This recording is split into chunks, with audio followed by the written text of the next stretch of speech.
you're very excited to see what's going to happen to this Medusa in the game. So let's find out. Let's head into game number 1. Thank you so much, Shiva. Game number 1, Jonathan, of this best of 3 series, PARIVISION up against BetBoom.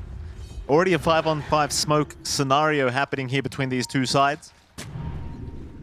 See if they do end up running into each other. As you can see, odds relatively even, which I tend to agree with. I feel like this is one of those series where it really is a kind of toss-up as to who wins this one. And it is. I think if you're looking at the team list so far, these are one of, both of these teams are teams you'd expect to be in the playoffs already, or at that point at this day. Don't remind Carlos, John. Don't remind him. Yeah, I mean, look, there were certain things done, certain tables may or may not have been gamerified, gamer mode. He went gamer mode. He did. So it happens to the best. I'm just so curious to see how much the side of PVISION can kind of maximize their draft, because it's a little bit, I'd say this is very much in line with what you'd expect from PVISION. You've got Satanic on a hard carry. You've got no one on a matchup that isn't great, but we've seen him do this so many times with matchups that just aren't great, where he'll find a way to draw even at the very least, instead of just losing outright. So I think there's some pressure here on no one to really do some work in this game. And like Gunnar mentioned, this is not an easy Storm game. You've got Roar, you've got a lot of saves on the target you'll jump. Even the Nightmare save can kind of catch you off guard just a little bit. There's Grip as well to kind of pick you up. Like, there's a lot of things to stop a Storm from going for that full committal. So it's not just the lane. And the game itself for no one is going to be a challenge, and it's going to be interesting to see what he'll do to try to fix that challenge up here. I mean, it is no one. You were saying this to me the other day, but this is arguably the most consistent mid you've seen in a long time, and I do trust no one. We'll probably still have a decent enough time, even if the laning stage is going to be somewhat of a challenge. Side lanes as well, of course, Jonathan. Going swimmingly so far for either side. We will look at the top lane where Kiritich and Karaomi are going to be up against DM and Ducalis.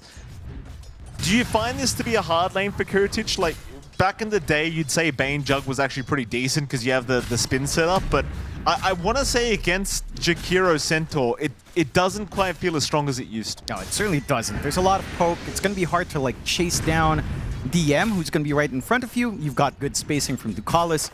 So it's not like you can really maximize this potential Nightmare setup with a spin. I think looking for a kill onto DM, it's going to take a lot of poking first from Karaomi. And Ducalis, again, shouldn't be finding himself in that position where he's going to get caught off with a spin on top once, say, the brown boots are up on Kiritich. I love what DM's doing, though. Like we were talking about, because of all that pressure, they've got to win out these lanes. Yeah, very, very easy setup here for Ducalis, and it really is going to be quite a devastating lane, is Ducalis. I love this guy. And the thing that people don't know about Ducalis, he's one of the nicest guys I've ever met. He's such a nice guy. Yeah. He's one of the talkier pros to actually just run into, even though he has no clue who you are. He said hello to us. Yeah. We didn't say hello. He came up to us. I don't think we even have, like, interviews with him at all. I'm so Satanic. Yeah, bottom lane, that's a lot of damage here on Satanic. Miero, though, going to leave him behind to try and save. 9 class still chasing Save down. Of course, they don't want to dive T1 towers too deep yet, as Save, still in trouble, will indeed go down to 9 class. And something I was saying during the draft, John, when it comes to Monkey King, I think of 9 class. Yeah, it's definitely one of those 9 class type heroes. You can just be a nuisance across the map. He knows how to use the vision. He knows how to use this information for his team and where to find that information as well. I think he just has such a good read as to what's necessary in certain game states. And again, he's just juking and jiving nicely. Having that Lotus on hand for Satanic, really helpful earlier on as well. And just having maybe just some flash regen on hand to save from those last pesky hits. So far, a smooth start here for the side of PARIVISION. And for the side of BetBoom, it's challenges across lane. Even the mid lane for no one has gone a little bit better than you'd expect here for the Storm. Like we were saying, in unfavorable or rougher matchups, no one just finds a way to apply that pressure and to win out these trades. Yeah, he's having to invest a little bit more on regen and kind of try to play around, but he's working it. Just look at this top lane is just so devastating. Kiritich, he'll have the healing ward, but it's just every time you look, it feels like they're just below half HP. Just nothing they can really do to try and pressure DM and Ducalis out of here. At the very least, props to Kiritich. He has actually found himself at the top of the CS board on the Jug anyway. So he is sustaining very nicely as, well, mid lane, no one. Forced to take a lot of harassment for this water rune. GPK, he's going to go for a chase. Chances are he will not be able to find a kill though, and so he will not continue to try and chase down no one. But he's already done the damage. No one already feeling like he has to just jungle a little bit before he probably just goes back to the fountain. Yeah. And again, that's very necessary. You want to bully out no one as much as possible. We've seen what this guy can do. And there's kind of some pressure on him to play pretty run and gun, right? Like, you've got a center that can kind of connect, but we'll need, like, Blink, if not the first durability item first here for DM. He is going for that Dominator we've seen more often, of course, on the center off. And he has been very prolific with the micro. But you need that launching point on the Storm. So all of this damage coming in from GPK is significant. Maybe not the tower damage, of course, just slow, steady pokes. But you are at least going to work yourself into a little bit of a faster level 6. No one's just about to hit 5. And you maximize that downtime on GPK. Just suddenly getting a huge lead. The denies are hurting no one. That later 6 into this kind of lineup with potential nightmares setup, with disruption saves and setups, not going to be easy later on. Carlos now finally being punished for all this aggression. Kataomi going to go down with him. But I think if you're Kiritich, you'll more than happily take that trade, though 9 class now showing up as well. Oof. And this is the thing when it comes to 9 class. You just never know where this guy is. No. He's not playing Dota, this guy. I don't know what game 9 class thinks he's playing, but it's not Dota. No. It feels like he plays like, you know, some sort of RPG or stealth game where just sneaking across the map, looking for something to do, thinking of interesting angles. And this also comes back to why this DOTA pick is working for PVISION, right? The laning is not too bad, although starting to collapse a little bit on bot. Ducalis going to be surrounded here down the bottom lane. 9 class going to show up, but it's all too late. And BetBoom able to kind of trade a little bit here on the bottom side of the map. So 4-2 so far, still a very slight lead the way of PARIVISION. Of course, Satanic, apart from that earlier dive from Miero that didn't really pan out to a kill anyway, he's been having a pretty nice time. No real contest here for the DOTA. That he has, and that is, again, very important, of course, for that early tempo. I was going to say, 9 class making that movement across the map is really just down to how durable DOTA is in the laning phase once you have a few levels that are aiming at them. They're going to give it a crack. 9 class is around. In fact, they're going to try and turn now PARIVISION, but Satanic still forced to run away as 9 class. He's the one hunting them down. Nice nightmare from Kataomi, barely saving the life of Save. But they're unable to find the kill they were looking for on Satanic. It's going to be very frustrating for BetBoom. They just want this Medusa so bad while they still have a good shot at it. And the chance, it's just not happening. No, not quite. Again, you are pretty low in resources here for Satanic. And they are still trying, as the Shrines do go 1-for-1 at the very least. But that pressure is still being maintained. You are seeing the same pressure onto Kiritich solo from DM. 9 class, though. He's going to go down this time around. 9 class. Caught out by Miero. And Save. They will be able to secure the life of the Monkey King. Meanwhile, Kataomi finding a very nice target. This is the one you really wanted in Satanic, but they've got the Stampede. DM. Already at the level 6 mark. Almost even finding Kiritich, but not quite. But the Stampede will save the life of Satanic. Yeah, and again, all you want to do is keep stalling for that time. Off this attention down bot, I would say from BetBoom is the right idea. You want to bully out the DOTA before anything else can get farmed up. You want to take over that bot jungle, get some good wards down, prevent, you know, just that free farm in the extended map as much as possible. I will say it is a little bit, maybe just a little bit surprising you're not bullying out no one, especially that pre-level 6 timing. Now, again, there's a little bit more play for no one. He's been left in a 1v1 lane for a while. You still have that advantage on GPK, but he does have ball lightning up. So that just complicates the matter just a tad bit in terms of catching him out. Mind you, again, you've got Roar. You're going to need a way to gap close, of course, onto a Storm later on. We'll see if, again, no one can start to dance around all of these issues that a Storm may face in this kind of game. You have been given a lot of free room for DM up top. Again, he was doing some fine work and pressuring Kiritich earlier on, and he's got that Dominator up. Top net worth so far, feeling great on that Centaur. And we've seen this time and again with DM.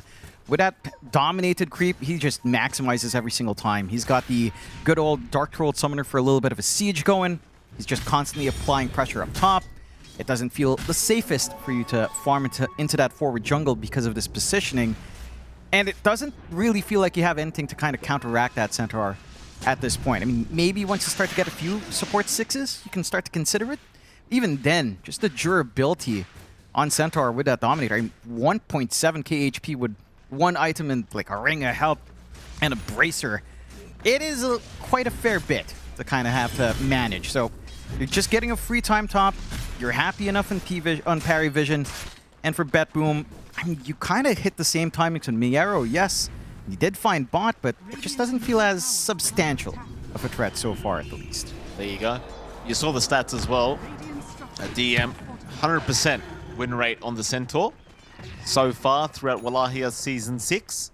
Pretty good kind of win rate if you ask me. Mid lane looks like Save's going to show up here behind GPK, but DM's also around. DM, of course, now level 8.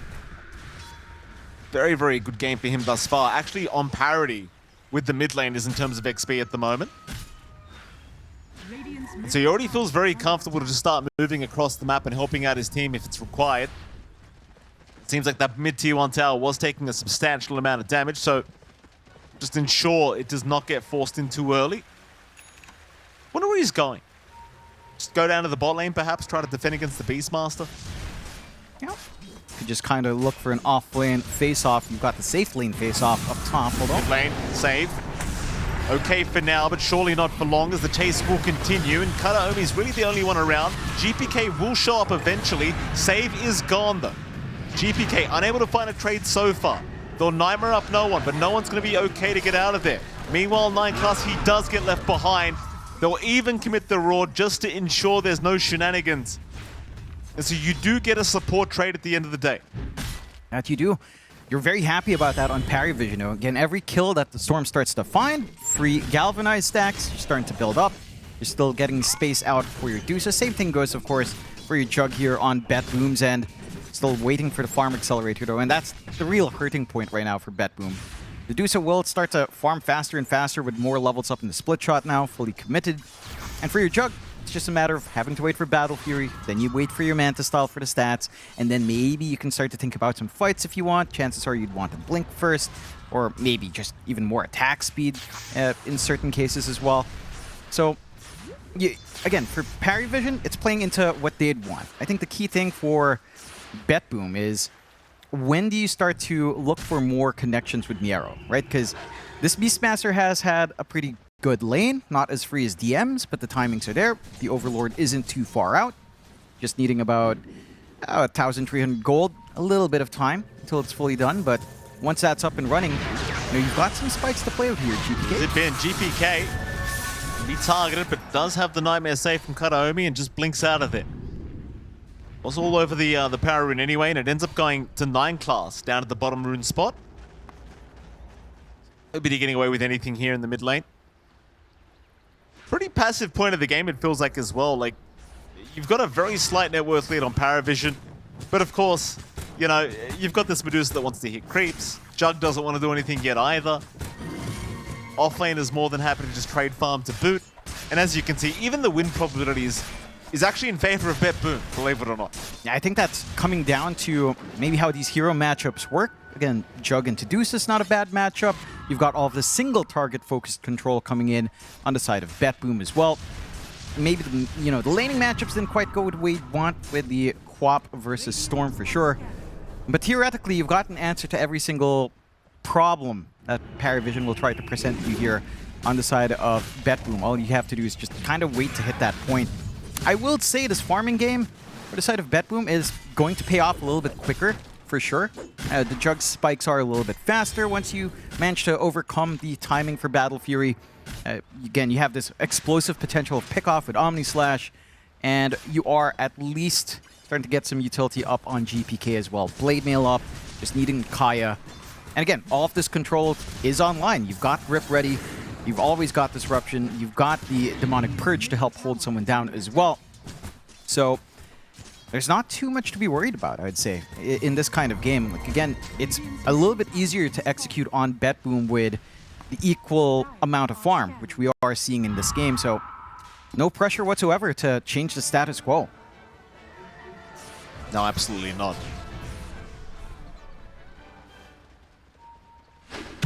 Night class. Gonna be pesky once again. We'll take the Arcane Rune away from GPK.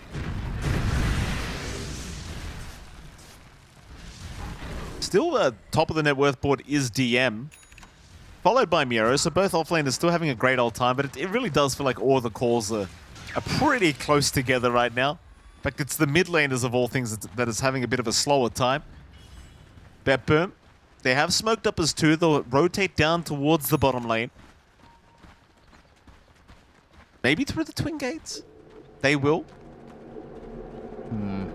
This is the Overlord reveal here from Yarrow. Maybe they'd want to try to get something off of it. There is a tier 1 up top to take after, say, a pick-off here. There's some good objectives to kind of line yourself up for. They are a little bit too late for, say, the Shrine of Wisdom, which you did manage to safely secure on the side of PARIVISION, so shouldn't be expecting too much. This is a lot of commitment coming out, though. It's huge numbers top. If they can clear this tier 1 out, which looks like they will just do so, again, maybe you start to set that forward vision into the triangle, cut off this Deuce's source of safe flash farm, safe resources, and again, just try to drag this game slowly back your way. The chase is on, no one. Be perfectly fine. They would have loved to get within range for a Fiend's Grip, but just not quite there. Playing Bane in these kind of games can be quite painful, John, because you just want to Fiend's Grip somebody. Yeah. But there's just no action happening. No. I think it's fine. It does feel awful when you're not finding pickoffs to help accelerate this blink that we're seeing Kataomi work for, which again, it's going to be necessary to catch something like a Storm out. I think the more key thing is that Kiritich is in fact queuing up the Manta into the Diffusal. Yeah. So you will have that mana burn on hand to deal with the Medusa later on. As you know, as certain things have happened with this matchup before. A little bit of a smoke out from PARIVISION now as well. Maybe trying to get some action. Of course, with 9 class on freeze. Oh, look after Kataomi. Not the biggest kill in the world, but it's something that opens up the mid-tier 1 tower for the side of PARIVISION. They'll go ahead and take that nice and calmly. Meanwhile, 9 class, of course, going to keep tabs on what GPK is up to. But it doesn't really seem like they're too interested in trying to make a jump onto the Quap quite yet. Rather, we do see no one starting to slowly make his way up top. Whether they go for kills or not is a different question entirely. It looks like they just want to farm the area. And that they will. And Satanic, he really has started to pull ahead now. It's almost 1.5k ahead of the Juggernaut. I mean, this is the key timing for Deducer, right? You get your Manta, you farm a lot quicker in the jungle, you can start to even freely shove out waves. It's going to be the Maelstrom into the full Mjolnir afterwards as well. And I think the one thing that's making this extra hard for BetBoom is that 9 class Monkey King. He's just getting so much vision on the map, he's planting some really awkward wards that you wouldn't expect from the tree line. And it's just allowing them to pick and choose where to fight, although... They get the Fiend's Grip on 9 class. Turns out they can tell the difference between trees and moving trees. 9 class is going to get caught out.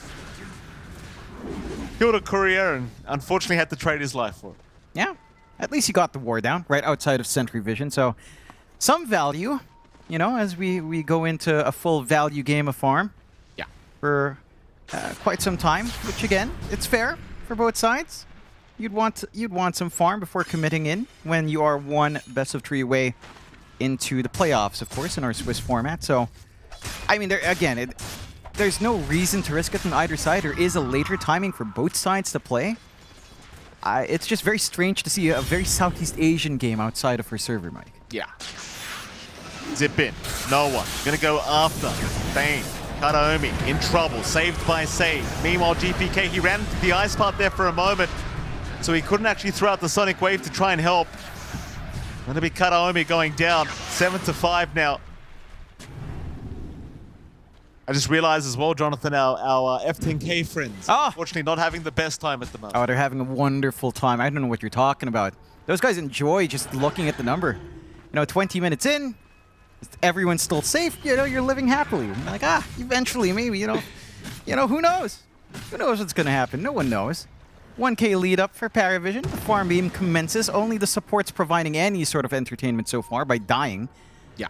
And, yeah, I'd say we're actually going to wait until at least the Diffusal timing on Kiritich, and you're going to be waiting for that Mjolnir into...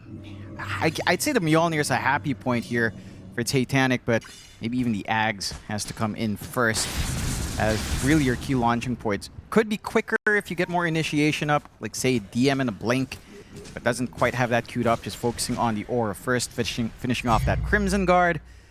We're a long ways from Kataomi finding his own Blink, so yeah, there's no salvation until an initiation form comes in, so this is it. No problems, Jonathan. Yeah. Yeah, it's relaxing, you know, it's therapeutic, as one would say. Fine class.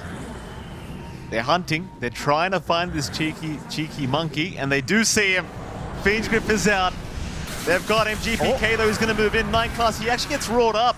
So maybe you can keep the fight going, knowing Miero cannot really help any longer. GPK, or rather no one, does jump in. Here comes GPK now trying to go after the Storm. Do they have a TP cancel? They do not. But DM, he ran in. He'll cop the whole of the Omni Slash, and he is eventually going to go down. Stukalis, he'll also be left behind. And PARIVISION, unfortunately finding a pretty bad trade for themselves. 3-1 in the favor of BetBoom. Yeah, and that's all off the back, maybe getting a little bit baited out here by 9 class, making that move forward, right? Like, he gets caught out. You're streaming in a little bit slower than you'd want. Like, yeah, you have Stampede to try to catch up. You didn't quite have the tier 1 to kind of just TP and run into, so it's a longer road up to assist. You're all kind of by that area, but, you know, the backup for no one on that initial control, the stall out in Kataomi, all the space in the world for Miero to play in the back line, and all the space in the world as well for, you know, the bigger issues on BetBoom to come in, holding onto that Omni Slash. Getting lucky with the bounces as well instead of going into the creeps. Massive for Kiritich. And you're just, again, not in the comfy point for Dedusa just yet to fully commit. The Mjolnir is flying out now. Some of that damage can be there, but the durability, certainly not quite the case with this kind of build-up. So you'll always have that edge on Kiritich. And even then, you know, it's already threatening to Dedusa that you don't want to walk up. The Diffusal Blade's not too far off for Kiritich now either. No, it is not. No, it is not. You do have the saving grace of Satanic still being at the top of the net worth board, but, you know, the answers are certainly coming. Oh, 8-8. Now, all of that action and we're still sub 10, huh? That's right, John. I thought we'd breach it. I thought it would be over after, well, you know. No. Do you think it goes 40 minutes without that? We hit a 9-9 point for 10 minutes? Don't upset our F10K friends, Jonathan. They get a little bit They're not upset. They enjoy this. They live for it. They enjoy the suspense, Mikey. The journey is what matters. We love you, not people. the destination. Don't let John make fun of you. I'm not making fun. This is the excitement. You know, it's like, oh, will my team do it? Will they not? Is this Southeast Asia? I thought I was looking at a different series of games. Speaking of Southeast Asia, they just, you know, made it to the playoffs, Jonathan. Tell me how you felt about that, Mike, watching that series, huh? Oh, very full calm. Confidence. Very calm. You had faith. Yeah. You said you did say something like John Anthony Vargas has 3 names, so he can only play 3 heroes. John, I'm not a bias, but it doesn't bother me who wins. Kataomi. He's going to be all right. 9 class getting a bit of PTSD seeing those shadow poisons being thrown out, but he'll be okay. And you see, this is where my idea comes into play. All right. Jonathan. I hate bringing this up every time. Yep. Are you telling me? Like, hold that thought. Kiritich has been caught out. He will spin TP away. Are you telling me? Yeah. In a slow game like this, we shouldn't have gold inflation? Think about it, John. I mean, if everyone's farming and there's more gold on the map, should we not have inflation? Yeah, I think you should. I think a more interesting concept is maybe Roshan gets pissed off at like 30 minutes but nothing happens, and he starts to just run around and look for heroes until a fight can break out. We can do that too, John. You know? I think something like that. Here we go. BetBoom are at least trying with a smoke, and they've got the items up. The Fusel up in Kiritich, who's not even joining in. But they do have that blink that we were talking about. Some form of initiation on Miero. Just need to find one. Hopefully not 9 class for BetBoom. Not the one they'd want. Big wraparound here from BetBoom around the Roshan pit. PARIVISION. Counter smoke is there. Both sides know something's going on here. GPK Oh, he went for the power rune. He got the regen, but it might cost his life. No save. He's there in time with the disruption, but GPK is still going to go down. He's rooted in place by Satanic. Meanwhile, though, they will find no one.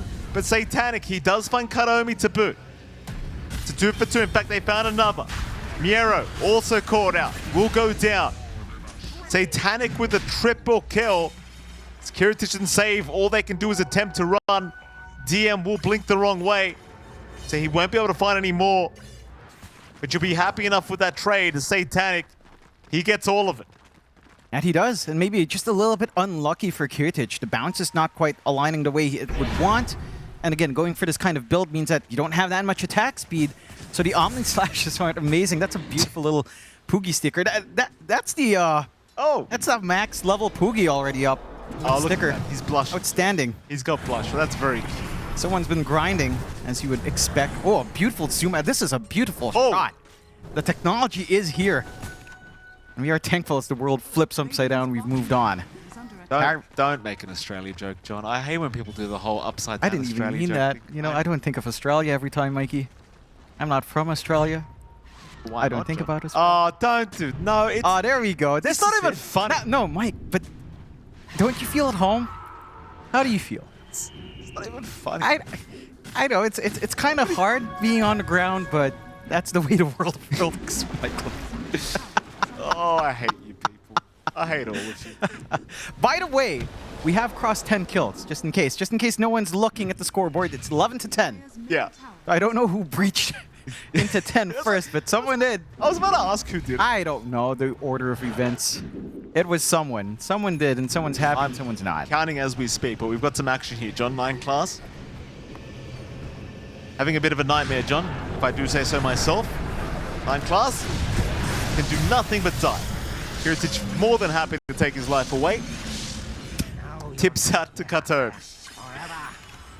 Yeah, I mean, he's been doing some good work. The grips in between the tree jumps, catching him off guard, has been pretty on point.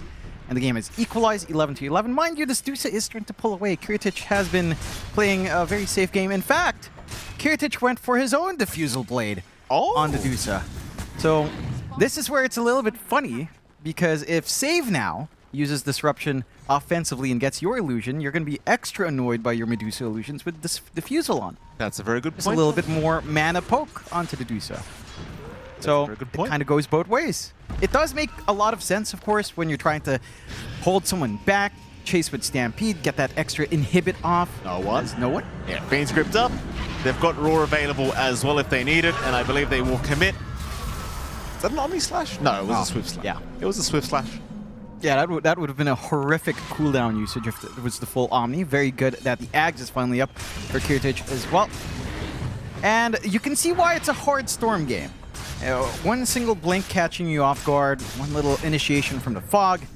You're not going to have a fun time for no one. I'm a little bit surprised he didn't prioritize something like a Lincoln Sphere this game over the full Harasma being farmed up first.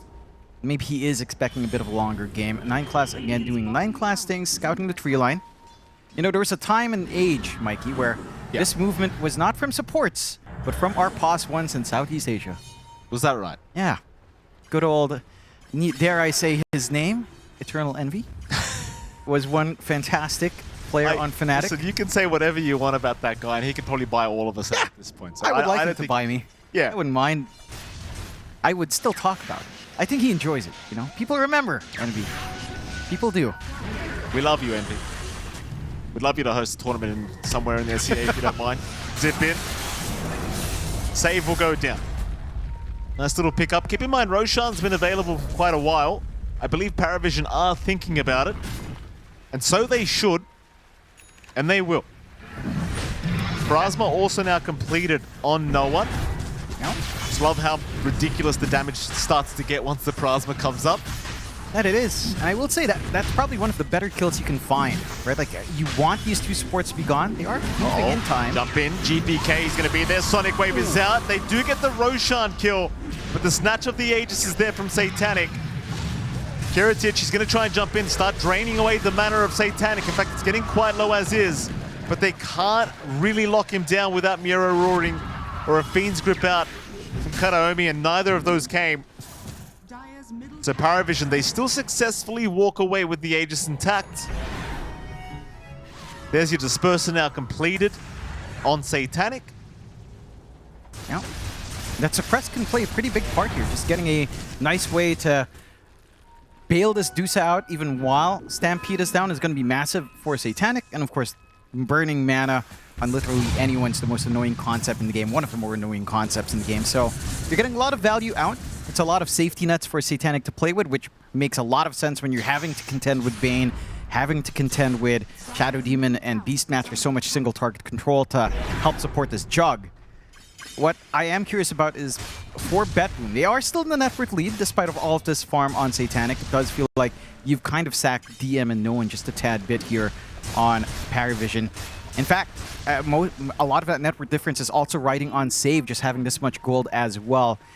Both supports on BetBoom having their blinks up and have a lot of options on how to engage and disengage. For PARIVISION, what they have to do is really utilize this Monkey King's vision, right? Like 9 class has to keep getting this info out, has to be kind of the punching bag of BetBoom if anyone's going to be caught outside, has to be the monkey. And if you continuously waste the time of BetBoom, I mean, eventually this net worth difference on your cores aren't going to matter too much. The supports will still to an extent, but you don't really need much in the hero. EPK gonna make the jump in 9 class though. He gets a 2-man stun out, and they jump in to follow up. This is not looking great for BetBoom, but they're still somehow alive throughout all this damage output. Save is gonna be the first one to go down. GPK still trying to chase down 9 class, who might actually just tick out to the Shadow Strike, but no, it's not enough. And now GPK has been caught by no one, stunned by DM. He's gone. Kiritich though, he won't go for no one. The Lotus Orb going to make it a little bit too challenging. He'll spin TP out of there. A great setup from PARIVISION. Quite surprising not more people died, to be quite frank with you, John. There was a lot of hesitation from the side of BetBoom to fully commit as well, because Kiritich was clearing out Tormentor solo, which he did find. Got the free shard going. It's just, it does cost him that fight. He never finds the angle in. This Lotus Orb pickup on the side of PARIVISION's been doing wonders. Just, again, preventing you from feeling confy about any of your single target control. Satanic being dragged around just a tad bit. Still looking pretty healthy. Oh boy. Yeah.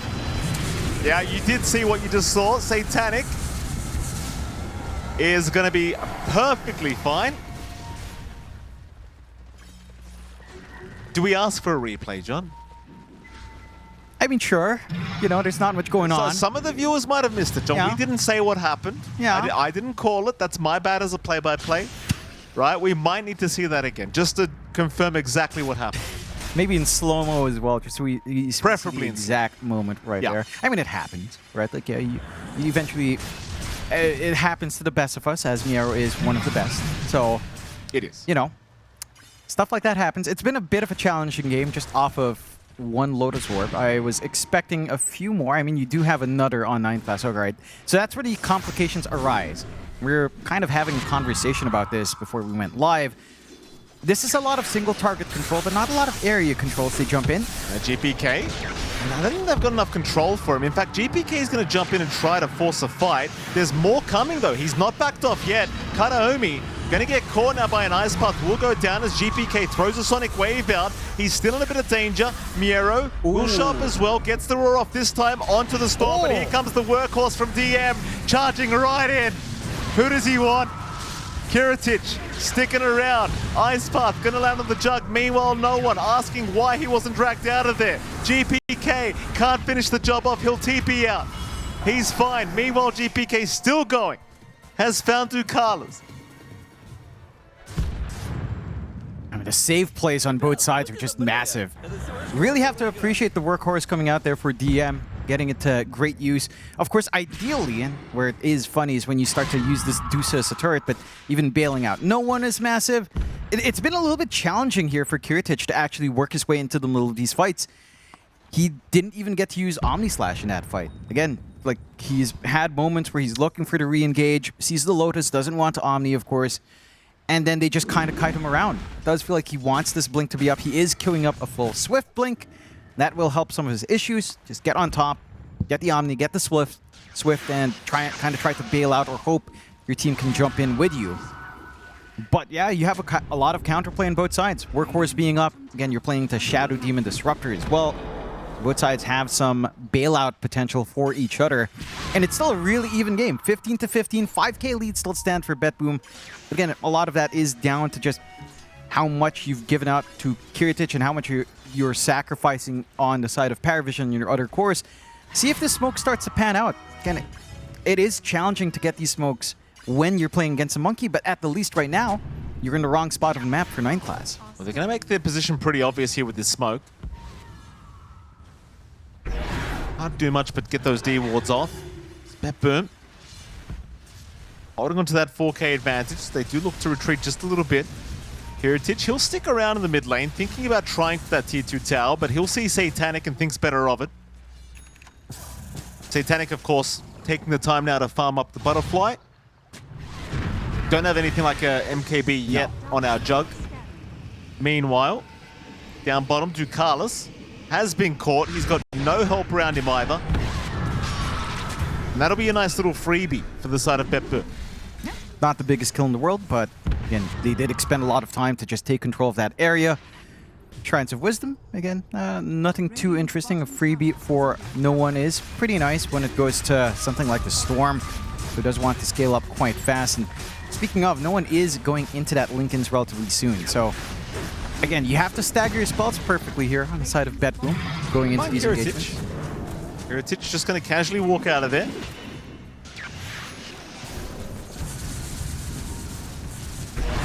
No fight to break out yet from BetBoom. They'll just secure the tier 2, but they are waiting. Oh, 9 class gets caught by the axes. They saw him underneath the vision. 9 class, he will go down. DM with the workhorse was trying to save, but he won't get away with it. GPK on the chase for something more, but they won't find anything else. It's just going to be the MK. Yeah, but that's enough to break off this potential re-engage from the side of PARIVISION, right? Like, you lose your vision advantage that's been allowing them to find a backline on the side of BetBoom that's been clearing out this path for no one, and you just kind of have to let it go. A tier 2 on top for the side of BetBoom as well. And again, you're happy with this game state. Like, they're having to sacrifice so much for Satanic to become this massive turret. The investment will pay off. I mean, it's going to be the Daedalus next after you free up an item slot with maybe the Ag's Blessing. And this DOTA is going to be hitting like a truck. The question is, again, it's just down to execution, it feels like. Down to where are you on the map for 9 class? Are you providing this angle in? Are you allowing no one to play his game the way he'd want with that extra protection now on the Linken's? Because this Storm is starting to have more and more freedom to play this game. Like, you're not going to be able to instantly grab him. You will have to stagger perfectly on the side of PVISION and react quick enough to actually pin down the Storm now. BetBoom still holding on to a 9K advantage now. Satanic. It's pretty much him against the world when it comes to the net worth. Aghanim Scepter being built up on Kataomi, going to make life even more challenging for PARIVISION. Still, what's like the win probability like in this game? Still very even. Yeah. Very, very even. It's bounced back towards PARIVISION this time around, which is strange. I think it's just kind of understandable because of the game state as to where the DOTA is at relative to everyone else. This is pretty much the big moment for DOTA to be that one big win condition. Good smoke break though. Kataomi, he's going to break at Linken's, but he will be the first one to get caught. Nice and quick. Roshan is going to be up in 30 seconds. So not quite enough time for them to go 4v5 into this Roshan pit. They will have Kataomi up for the next Roshan fight, and he does have buyback anyway in case he needed it. Hex now up on Miera. I mean, just so much time to get these items up. Daedalus completed on Satanic. So you are reaching that point where you're starting to just become full slotted on these cores. And you are. It does feel like if you go ultra late game, it's a matter of how do you play into Workhorse, right? Because that's the big thing. Your chances are you're not going to insta-gib DM anytime soon with 4.4k HP plus a Crimson Guard on top and a decent amount of armor. So that's out of the picture. Secondary life going to be up for Satanic soon, and it is. So you have the second life, you have the workhorse you have to contend with. There's a lot of questions here for BetBoom. Again, they have this fantastic single target control, but the Lotus Orb timings have been ruining that, and this Lincoln's now will just decimate that even further. Like, again, you have to be quick on these movements here on BetBoom. Playing into the Aegis is a massive risk, but at the very least, the Daedalus is forced into the backpack because of that. So some of that additional damage coming out here from Satanic is mitigated at this moment until you start to get more.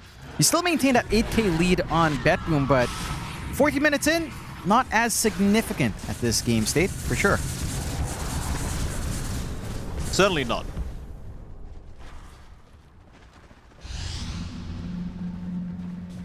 I can imagine how chaotic the next fight's going to be. Like, it's one of those, two of those drafts where it feels like the fights, once you hit the late game, can go forever. Yeah, I mean, it feels like that's the ideas that both teams have had. Considering how they've played this game out, they were very satisfied with just staying on their side of the map. There's this good understanding for both of them that both of them scale really, really well. I'm curious to see what Kiritic's last item will be after he eats up the Ag's recipe. He has that full Swift Blink, so he's doing quite a fair bit more damage on the Jug and should be able to work some angles up for the Omni. Oh. Jump in, mid lane. They're going to find GPK first. He won't go down yet, but Save, who does save GPK, will end up losing his life as they continue the chase onto the Queen of Pain. Nightmare out, but Karaomi not having the greatest time. He's stuck in the tree line. Oh, Karaomi's stuck. He's got no way out. Worst part as well, John, like, it's very hard for the Bane to do anything because you've got that cold-blooded shard on. It's just pretty rough. Mind you, he really needs the Ags. Yeah. He really needs that Ags. He needs a way to just get that control he'd want, and it's going to take time. We were talking about this Ags coming in for a while. You haven't had the progression you'd want on the Bane.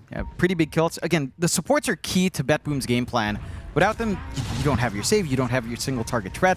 And this combination from PARIVISION, the workhorse Medusa, it's just ridiculous.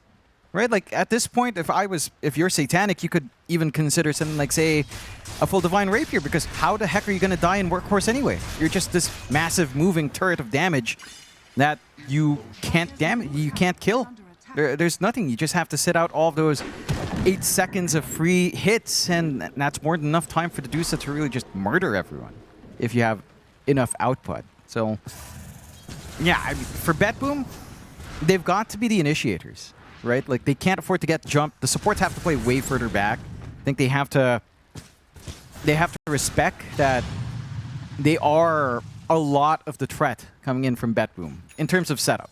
Right, like, it's the disruption saves, it's the grip, it's the nightmare that are kind of key. Like, yeah, Roar, Side of Vice is good, but you need these two tools at your belt as well. And when you just get wiped like that to begin with, yeah, it's difficult for BetBoom to find anything afterwards. It's not an easy game to get that done. I mean, 9 class has been a massive nuisance, of course, on the Monkey, constantly scouting out where that backline might be. But 9 class. Oh, they got in midair. Well, they say pigs don't fly, Jonathan. That's what they say anyway. That they do say. And there you go, a pig brought back to the ground. Not quite a poogie, at the very least. We don't want to kill those. No, but God forbid. I guess it's still, by kills, it's still a very even game, 18-18, and a 9K lead for BetBoom. But it does feel like a lot of these fights are struggles for BetBoom. Right? Like, well, we're barely seeing Kiritic with the commitment to come in with a Swift and Omni Slash. He hasn't been really finding himself in those situations where he can get this full spell usage out, full ult commitment out, and just kind of burst someone down. We're at the point where, you're starting to hit some big talent spikes. You've got the lower cooldown Blink on GPK, so he can work himself in and out of these engagements quite nicely. And he is durable enough to not care about too much. Shivas plus Blade Mail plus the BKB once he pops it on. You aren't going to get insta-bursted down anytime soon. It's going to be an Octarine afterwards for our Quap as well. And again, just more ways to keep stalling this game out. I think that's the key thing. For PARIVISION, you can't fault them. Like, they have Aegis, it's set to expire, doesn't really matter. It's not like Satanic's gonna die anytime soon anyhow. Although, no one. Having a quick peek up and who's on the high ground.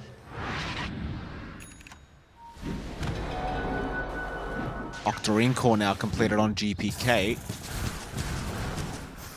Just trying to like figure out what kind of itemization you can kind of go for at this point for BetBoom. I still think it's going to be a lot about the Bane Ags. yeah, To try and really turn this game around. it is. Kataomi though, he's still got about 2k to go before he's got it up.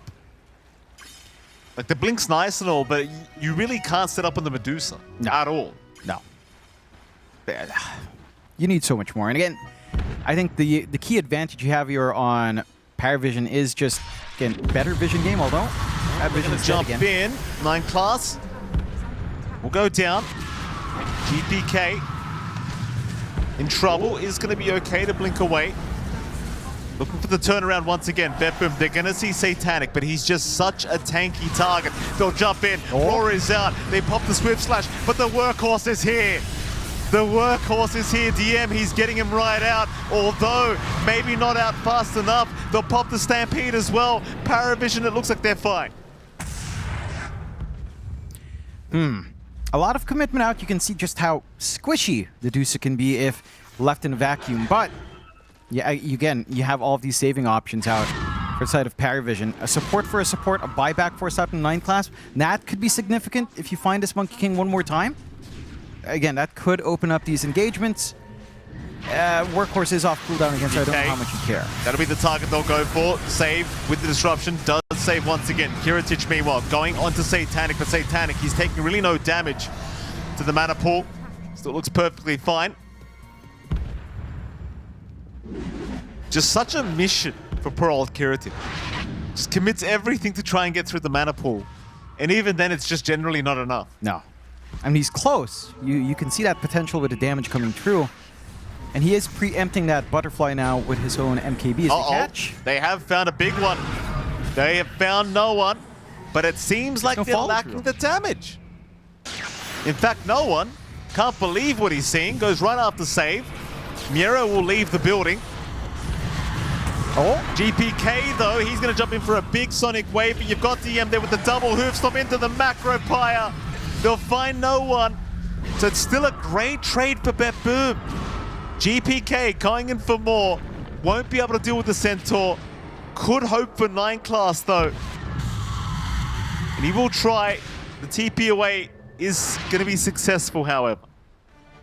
That's the opening you're looking for now in BetBoom. It's giving Kiritich this confidence to just keep shoving down bot. And you can see just how much of that damage is coming back. That Pyrrhic Cloak pickup on GPK, just providing a little bit more tick back, especially with some of those DOTs running on top. And you have a ton of DOTs right now on GPK with his kind of build, the full Ags up, a lot of Shadow Strikes coming in, a lot of Scream of Pains coming out as well. And again, still, Yeah, they'll get a nice finish, but the no, Lotus Orb! The Lotus Orb, I believe, from 9 class, saving the life of DM. That was your Omni, down for 2. Yeah. Again,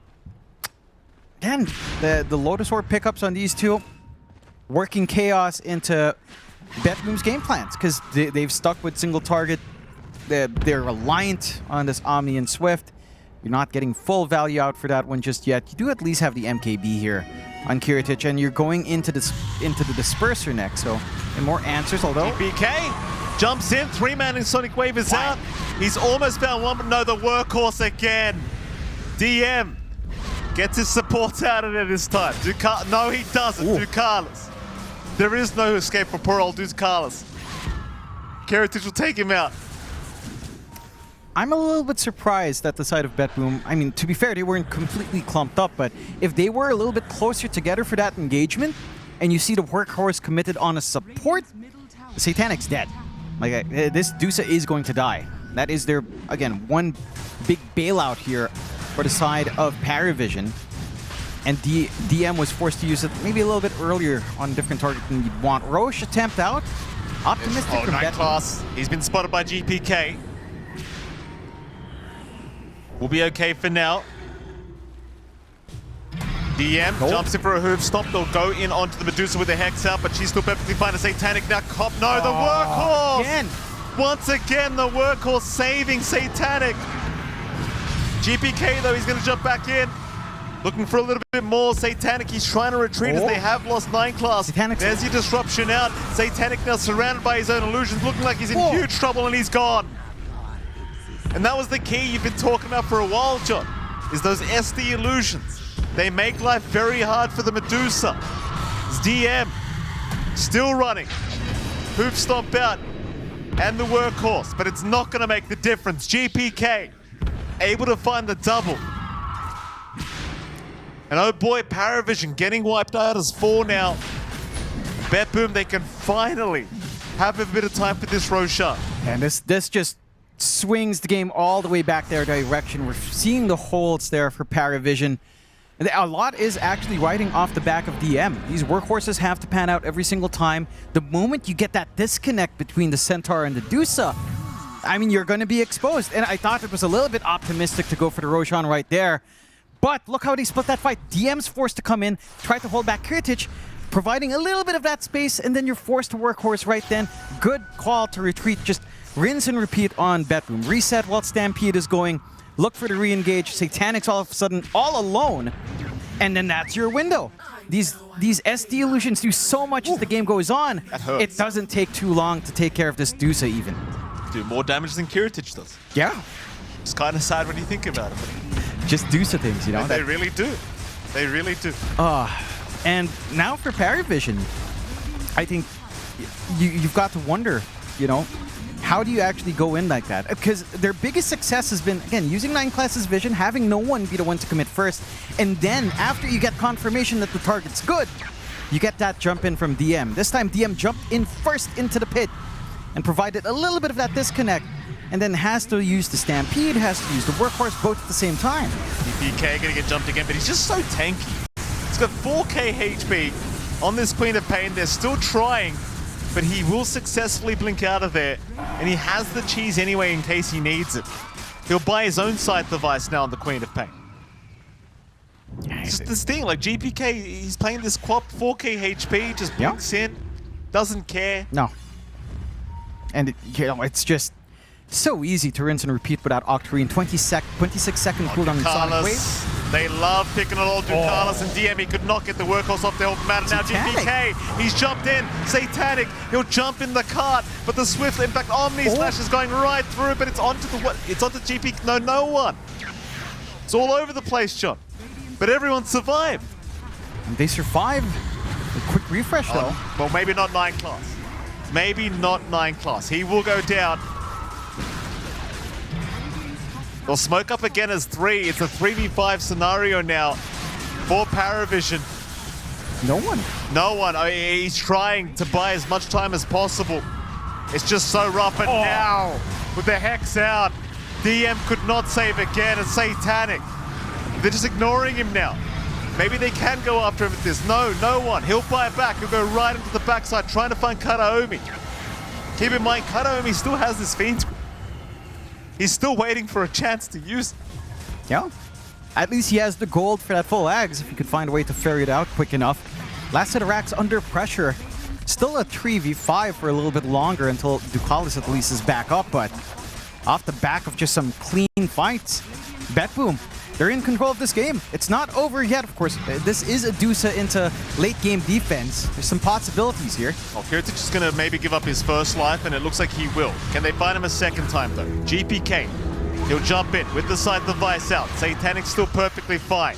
They've got to try and fight here. They'll jump Kiritich again. Kiritich, no, he's saved once again with the disruption. Kiritich, he will finally go down, though. They have found the jug. The chase will be on for GPK, but GPK's running. No hoof stop to come out yet. GPK still on the run. They'll get the balance strike into the vortex, into the hoof stop of DM, but he's just so tanky. GPK blinks away again. Surely they kill him. GPK, he's still alive. Miero's the one to tank it. Sonic Wave out. Miero will go down. Save. What are you doing there, sir? GPK didn't need the help. He's all right. Or is he? fact, he is. 9 class? He's more than all right. He wants 9 class now. But 9 class, he'll keep going. Here comes no one again. GPK. Oh, no, he blinks on the spot. He got greedy. He was trying to go for that kill, using that silence, hoping that he'd have enough, maybe bail out and even stop, say, no one from trying to pin him down with the Vortex. Does cost him. Mind you, they all have buybacks. It is mega creeps. All the waves are shoving in. Not that it's a major issue for PARIVISION with a DOTA around. Oh, sir. So they're going to be able to manage. This is peak DOTA gameplay, as we like to say. You know, this takes us back again to Southeast Asia, where you used to get prime games like this. Full Heart now being up on DM as well. Look at no one, John.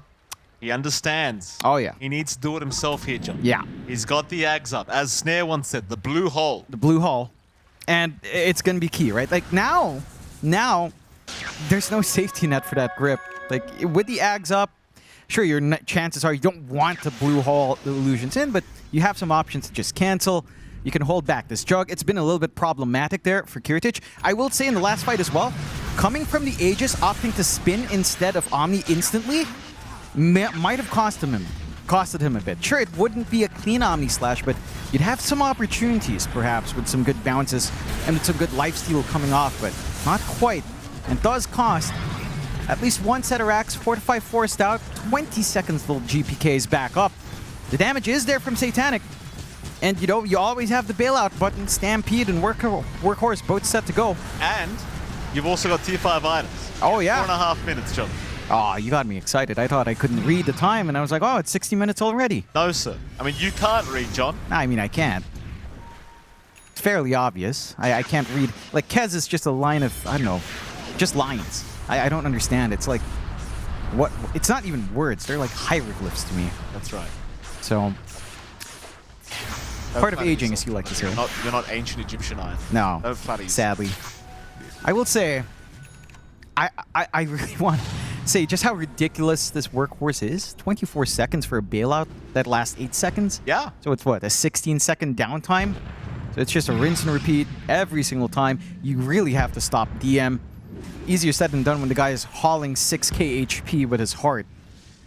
So, yeah, it's been tough. I mean, BetBoom's been looking good, but it's not been easy to play into all of this counterplay that PARIVISION has.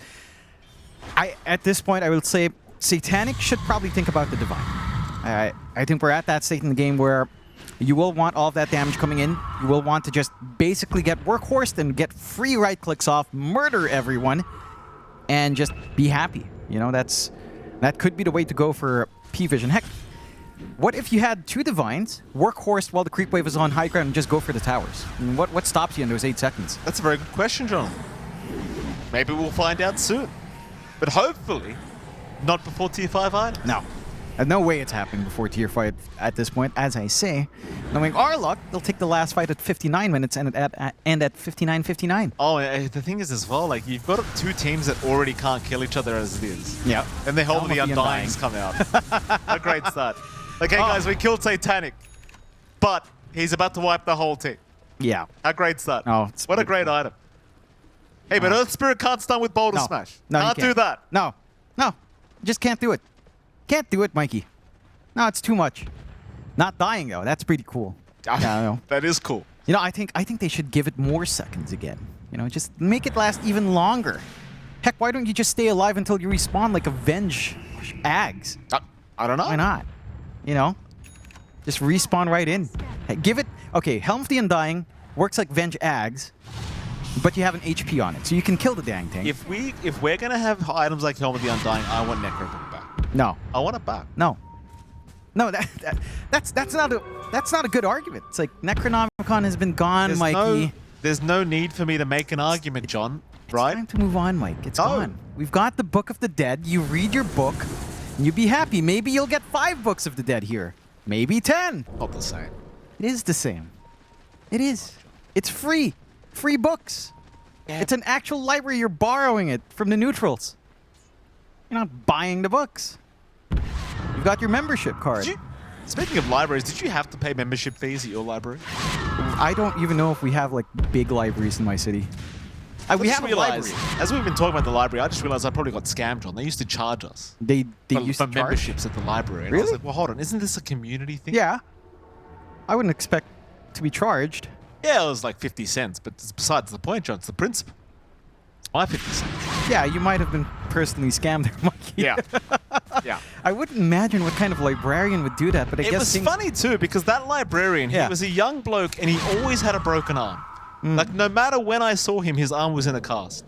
So I imagine he probably was doing some nasty stuff. John? Yeah, asking 50 cents from children for a library membership. That's vile. That arm never healed. I don't know what happened to that man. Yeah, because he couldn't get enough 50 cents out. He needed more children, Mike. Why didn't you bring your friends in the library? Help the guy out. This Roshan is getting a lot of help. He's getting his arm broken, Mikey. I mean, I guess. But, yeah, it's happening. Roshan. Righto, we've got 10 seconds, John. 10 seconds. What items do you want to see? Don't say Home of the Undying. We all know that's the best item for everyone, but what's the other item you want to see? Fallen Skies. So everyone's just, you know, it's cool. Let's get 10 Fallen Skies on demand right now. Or, you know, just for you, Mikey, 10 Book of the Deads. Book of the Dead. Yeah. Just Book of the Dead. Didn't they nerf it recently too? Yes. Yes, they did. In the last sub-patch. Why even have it as an item? What? Oh. See, you now, see what you're doing here? You're saying, oh, Book of the Dead is useless, but I want Necronomicon back. Oh, you know, oh, it's going back and forth, Mikey. There's no defending this position, Mike. There's no defending it. Jonathan. Stygian Desolator. Audacious Enchantment as well. Very, very pog. BetBoom. Oh, BetBoom sneaking in. Ooh. They don't want the tier 5 items, John. They've snuck in. PARIVISION seem to know about it. They've smoked up. Look at this. Deep Vision in the Radiant base. BetBoom waiting. Heritage is going to show up. They'll try to jump him. Satanic. He'll get to work, but you've got to get through 2 lives. They won't get through 1 yet. Yeah, but they got the Poogies to flee. They did get the Pookies to flee, Jonathan. They got the whatever these are, I forget. Effigies out. They got the effigies out. The Pookies are gone. Helm of the Undying, Divine Regalia, do you want to do I it? think you just go Helm of the Undying. Yeah, definitely, right? And cooldown reduction again. So you just blink around forever on GPK. What else not? do you get? Like, Divine Regalias doesn't seem that No. well. Yeah, of course you go Helm of the Undying. Yeah, and cooldown Stupid reduction. question. Yeah. Honestly, Divine Regalia just feels like it's really, really trash. Heritage. Oh, he's going to get Divine Regalia. I mean, he didn't have Helm of the Undying. That's the thing. Yeah. He didn't have it. Yeah. Oh! Oh! Oh! Oh! Oh, there it is! Oh! Oh! What? Oh my goodness! What? 3 books of the 3 dead of them on the same team? on the same team. Oh! So, someone get me a BetBoom jersey. Someone get me a BetBoom jersey right now. I mean, hey, look, if this is your game state, you're just going to spam those things until eventually you'll find something. You'll find a tier 4. You'll find a slip up. You go into the high ground. Oh! Ancient. I always knew I liked BetBoom. I always knew I liked these boys. But send them in, boys. That's it. Send them all in. What else do we have? We have... Look at him, Jonathan. Oh, I'm like a proud father right now. Satanic. I wish my own children made me this proud, John. They never could, though. yeah, they'll be reading. Zip in. They're going to go after the co-op. GPK. He's dropping low, but he's going to be all right as the Vortex. No one. There's no follow-up to it, but Miero's gone. Miero's down, save. He's going to get chased down as well by DM. Keratic with the Omni Slash just bouncing through all the creeps right now. He'll jump back towards 9 class, but nobody died. Get out of there. Meanwhile, GPK is down. They do find at least another. It's going to be no one going with him. They're diving to the fountain now. Keratic, meanwhile, just trying to escape. He still has the Aegis up. Jump in against Satanic. He'll find the Aegis. Can he get the second time? You've got to buy back on no one if you need it. Keratic trying to match by the Lotus Orb. Oh, the Lotus Orb. It does nothing, the Omni. They'll take down Kataomi. He'll try to TP out and he gets away with it. Oh. Oh, that's just 63.5 minutes in, Jonathan. We're holding. Oh, yeah. We are holding. I mean, we talked about it. When you're up against DOTA, you can hold for a long time. And DM is just getting the work in, getting the Lotus Orb usage right in the nick of time. The damage coming in from Satanic is just insane. And the side of BetBoom, I mean, that was the all-in play. Now, there's a couple of things you can be happy about. Divine Regalia didn't die because you did have Aegis. That's one happy thought coming out. And you can just see it in the replay again, just how ridiculous that workhorse is. Full Omni Slash, barely doing damage to DM. And your consolation is just finding no one in the end there for the side of BetBoom. But man, I don't know how you sort this out on the side of BetBoom. You've got to isolate away DM somehow. But he'll always play backline as Centaur. He's there to save after the fact. And here we go again. Omni Slash set to come out. Get the Lotus Orb usage from DM, and what do? Nothing. Just beautiful gameplay here from PARIVISION, holding on against these megas. Well, BetBoom. I mean, they've got the tools to get through the Ancient. We know that, John. But it's not easy. No. It is not easy. This Medusa's making life impossible. These Lotus Orbs making life impossible for old Kiritich. Oh, we're about to have the Divine Rapiers come out as well for Satanic. So Yes. the Dota version of a tank will be coming out, a very speedy tank. What? And yeah, you've got the big gun turret up, Deuces the auto-loading cannon. What is with you 105 millimeter. mecha things? It's not mecha, it's just actual tanks. Okay. 120 millimeter unrifled barrel, smooth bore barrel, Okay. firing fin stabilized. Nobody knows what that is, John. Fair enough. Nobody. They're basically big steel arrows. Okay. Pretty cool. Thank you. That's Seducer right now. That's Thank what she is. Oh, look at that. What a king. Oh, we're gonna see a lot of that. That's all we'll be seeing for a while. Send them all in. Yeah. All of them. No, that's legitimately all we'll Look at see. them. Here they come. Miero. Oh. No one. Oh, no one. Look how they've massacred my boy. Would it have been more successful for Necronomicon 3? Yes, it would have. Because we would have had it 20 minutes, 30 minutes ago. 40 minutes ago. Game would have been over. BetBoom. Trying again. With the smoke up through the bottom lane. Tier 4 towers, both of them still standing. No one! He's alright. They can't catch him quick enough. He'll break the smoke. Hex out. They found Satanic. But these Lotus Orbs making life very complicated. There's just a gem sitting on the ground as well, huh? It doesn't matter, Jonathan. Side device out. They've caught GPK. He's melted with the disruption. Will save his Miero. He'll pop the roar out on Satanic. GPK forced to blink out. They will find one tier 4 tower. The boys have done it. The archers have done it. Just one tower left. Send them in. Send them in. It's the only way, BetBoom. Hex out. Satanic. Still trying to just deal with units right now. This feels like we're playing Clash Royale or something, John. My goodness. There's one Divine ready. Satanic. There's going to be some damage. Bit of a special mission out from the courier in the side. Not going to be sniped, fortunately enough, unless GPK does something crazy. There you go. So the Divine's up. The Workhorse Deuce is just going to melt faces. And another Divine is queued up. They just need to get him with an Omni Slash without a Lotus Orb. Jump in. They have found GPK! But he's all right. He blinks out of there. They didn't have the damage. Barely any HP. And now they know the Divine's up. They should be able to adjust themselves just a tad bit. Oh, how about a second? Oh, instantly bought out already. Maybe just, getting set for the respawn, perhaps? Or it could be either way, right? Like, you get the delivery out, or you're holding onto it for buyback plus second Divine. Either or here, but I think Satanic has that confidence to know he's not dying anytime soon. Kataomi doesn't see the courier. Oh, it's 1 HP.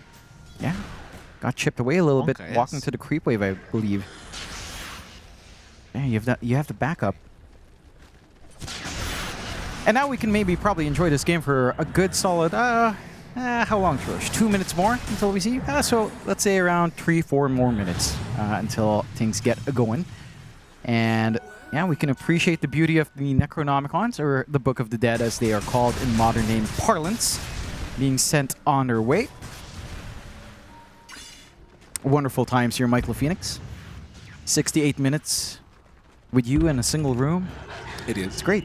It is a wonderful time. Oh. Jonathan. It's the best of times. Be nice if you put some pants on though, John. Ah, well, I BetBoom? couldn't afford them. No. How is that funny? I can't afford pants, Mike, and you're laughing?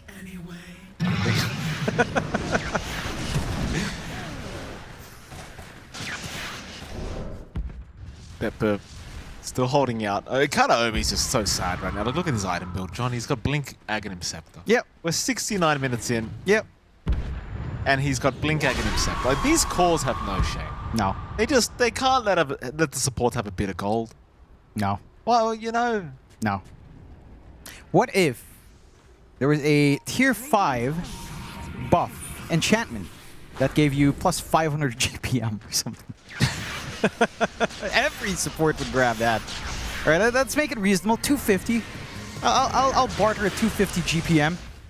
I think that's good. I'd pick it up. I like money. The thing is, you'll be stuck with minus how much attack damage for so long that, you know, it's like, hey.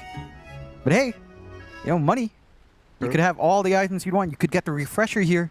Kataomi, you know, if you just look into the dark side. As we were watching No One's Courier just right by the Shrine of Wisdom. Yeah. Watching couriers flying around, scouting. Well, he's about to hit level 30, so he'll go for the Shrine of Wisdom himself on the Storm. Oh! Kataomi doesn't get the TP cancel in time. Refresher Orb now available on DM. Oh, good. Yeah. Double Stampede, double Workhorse. You don't even need to wait. Great stuff. It's going to be really interesting to see how BetBoom actually solve this problem, because it is a massive problem. Roshan is up. Maybe that's one part of the solution, as it doesn't feel like PARIVISION is going to be able to really walk outside their base all too safe. And Roshan will just go to BetBoom as yet. So, Aegis, Cheese, Banner, Refresh Shard, ready to go. A Divine Rapier being queued up by Kiritich as well, just to even things out. And we'll have to see. His backpack is full on. Block of Cheese is up, though. You've got the Block of Cheese, Mike. Oh! Who's got it, John? It's on Kiritich. He hasn't eaten it yet, but he's got it. Very nice. Yeah. Delightful. Block of cheese. It's on Kirit. There you go. Yeah. Thank you. No, I know. I'm watching the Observer, John. He was looking around. Yeah. For it, right? We found. Yeah. Eat the block of cheese. No. Because, well, it doesn't last forever now, so you kind of just want to use it like cheese. Like a super cheese. With a barrier. Because it expires now. Oh, okay. Just eat it. All right. Fair enough. Yeah. Scrumptious and safe. Absolutely. Tier 4 tower. Almost down. Eventually going to fall. Refresher Orb now available on no one, so double blue hole. Yeah. Massive. Just need to find the angle in. We have seen GPK under threat a couple of times. We've seen what happens when Kiritich is held back as well. It's just a matter of, can you also catch these saving supports? Can you stop the disruptions? Oh. Gaben's Blessing down at the bottom rune spot. There it is. It's just so far away. It is. Zoom out of that power rune very nicely, Jonathan. Ooh, for a nice beautiful landscape shot. view as we are moving in for a fight. BetBoom smoking up. Satanic! He's been jumped! No, the workhorse! Again! DM will save the day again! Satanic! He'll be able to reset and go another time. Oh, DM! GPK though, he's just jumped in anyway. GPK? GPK? Huh? Hello? Oh, no. Okay. BetBoom, they're in trouble. Kiritich! What? Just gets blown up. Hold on a minute. What have they done here? Kiritich! He can't believe what's happening, and now the Lotus off again! Oh no! Kiritich, not like this! Not like this. 9 class, he's gonna walk away. Kiritich, he'll run. GPK's brought back. GPK, be careful, sir. What was the idea there? Was he trying to buy? I feel like he was trying to buy time for his team to just run the Ancient, rush the Ancient or something. It feels like it, but it feels very disconnected for how that went out. Like a super far forward movement from GPK. You've almost got Kiritich on an island by himself. Thankfully, his Divine Regalia is still there, and they've got the instant new neutral anyhow. They've farmed enough to kind of get a secondary ready. But That could have cost them a lot. It cost the buyback on GPK, which is massive by itself. You lost your Aegis, you lost your block of cheese, or at least, well, the buff is still lingering here on Kiritich for a little bit longer. You lost your banner. You used the refresh shard as well on Kiritich.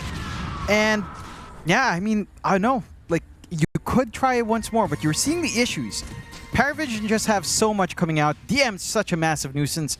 No one can set up and provide that control needed for the team to actually burst someone down. Are we waiting for next Roche? The safe bet is yes. And it's likely what we'll see out here from the side of BetBoom, because if that was your fight with Aegis, chances are you feel like you're not going to be able to take it without Aegis anyhow. So another bit of patience game. And for the side of PARIVISION, this is where the game is at its best, of course. You just sit back, you farm, you enjoy the sights and sounds of your base, and yeah, you relax. Just chill out here. Nice and relaxing. Yeah. Win probability 24 to 76%. Does not matter whatsoever. No. Doesn't matter. DOTA Plus doesn't know what it's talking about.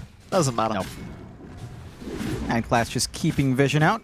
Gotta be careful with these odds, Joe. You know, in these kind of games, even the odds just feel like anything can happen in this kind of. Oh yeah. Anything. No. There's no sure thing here. It's the wild unknowns of Dota 2 at 75 minutes in. And with so much on the line, it makes sense. You're not going to take the risks, of course, on the side of BetBoom. You're not going to take those risks as well for PARIVISION. I mean, they can't even be the ones aggressive, even if they wanted to, because they are the ones shoved in. So you play it safe, you get that build up, maybe you start to get more items going on your supports. You've got the refresh for Karaomi being queued up. They jump in, they have found themselves Ducalis. GPK! Be careful, sir, it's not worth your life. BetBoom, they're going to jump in anyway, they're going to have to force the fight. Disruption is out, GPK, he's in big trouble, he's gone. And so is Miero, it's now Satanic. Oh. Satanic is down. Kiritich, he finally gets him. Oh, that's massive. You have enough gold for another rapier here. Well, he's got one in the fountain, doesn't he? Yeah. He does, yeah. There's one in the fountain. Yeah, he's holding on to one. He has enough for buyback as well, and another backup if you'd want. But you've got two now in the jug. Yes, and that is a problem. If Kiritich could just find a way to get in there, spin, and slowly work in the building, and that could spell the end times here. Buybacks are still ready. No buybacks on BetBoom. And then the jug illusions. They're probably a bit too slow to even get to the Ancient, in fairness, John. Look at that. Very, very slow. Jump in. Oh, Fiend's Grip. They've got no one. But the workhorse is going to save, but they do force a very nice buyback out of Ducalis for nothing. Yep. And you can just kind of, again, hang back. Maybe you wait for this respawn on GPK. Work the map up. Keep it all shoved out. 102,665 hero damage. That's a good stat to show. Yeah. You know, not like our that's last time round. That was a That was rougher 15, time. by the way. Yeah, 15. From 14 to 15. Shout out to Ari. Happens. Speaking of UK Dota, you know, it's a certain UK player's birthday. Happy birthday, Xantic. Snuck that in there. Happy birthday, Xantic. There you go. I didn't do it for you, now. BetBoom. No one. Kiritich. Oh, he's going right for the Ancient. Kiritich. He wants to finish the game, but the Glyph's going to be forced out. Kiritich. He's in big trouble, but he gets out. He's out of there. Oh. Oh. A hero. I'm too old. My heart. My heart. Oh, he has the right idea. Yeah, what were we just saying? Spin and end it. Just try to end it. And he forces it out. Satanic buys back. So now he's not going to have... If you can catch him off guard one more time, PARIVISION playing on the edge. And BetBoom, I'm looking to jump over that edge very, very soon. Very, very soon. End this game. Get over that edge. Nothing else implied there. No. 30 Hopefully to 32, 14k lead. Doesn't matter. Network. Oh. Doesn't, Double Divines now. Onto Satanic as well, Jonathan. Yeah. I mean, he doesn't have buyback anyway. Might as well go double divine. The issue is, can you find yourself protected? Oh, look at this, John. Oh, Miero. The Prowler with the boys. Not gonna matter. It's the constant defense being forced out here by BetBoom, and they have smoked up. They're going again. 9 Class, he will get caught. A Fiend's Rift from Kataomi going to ensure that 9 Class will go down, but he has buyback ready. He will commit it immediately. No point waiting around. No. You need every single tool possible here to take this defense on the side of Parry. And for BetBoom, I mean, this is just kind of ridiculous. Look at Kiritich. He's having to shuffle around his refresh, his butterfly, his MKBs in the backpack with the disperser. He's just running out of slots. And, you know, that's just the way it is. We've seen how quick he is without his boots as well. Or at least the Swift Blink helps to mitigate that. Will they try? Jump in. GPK trying for the dieback on 9 Class. DM trying to save. 9 Class in trouble. 9 Class is gone, and the Ancient. Oh, no! Kiritich is gone! He has died! Divine's on the deck. The Ancient's still so darn low. Can they finish it? They can't! Oh, no! Double Divine! The Regalia's gone! The King has lost his crown! Oh no, he's still got the opportunity. It's all right. He can reset it. It's fine. But the Divine's, Jonathan. Oh, triple Divine Satanic. What is a king without his sword, John? Way too many swords. It's well, I guess it's Dusa. She has a lot of heads that could hold her swords in their mouths. Not that it's relevant to her. You don't need to get that specific, John. Yeah, well, you know, the other thing I had in mind was General Grievous, if you'd remember that from No. You don't? No, I told you Star Wars is very overrated, John. I'm going to keep saying it. I'm going to save. Hold on a minute, John. No one. Could be in trouble. Gets the BKB off. Save. Has the Aeon Disc procced as well. Is still okay. Kiritich is waiting in the wake right now. GPK will not be able to cancel. Just gives him a slap on the backside. Oh boy. I mean, it's getting tense. 30k advantage for PARIVISION, but you can't say that. Oh wait. More Divines. Yeah. Six Divines. No, I'm saying look at Satanic because he went triple Divine. He has 400 HP with 2,000 mana. That's okay. I mean, it's a decent chunk of mana. Every SCA player's dream, Jonathan.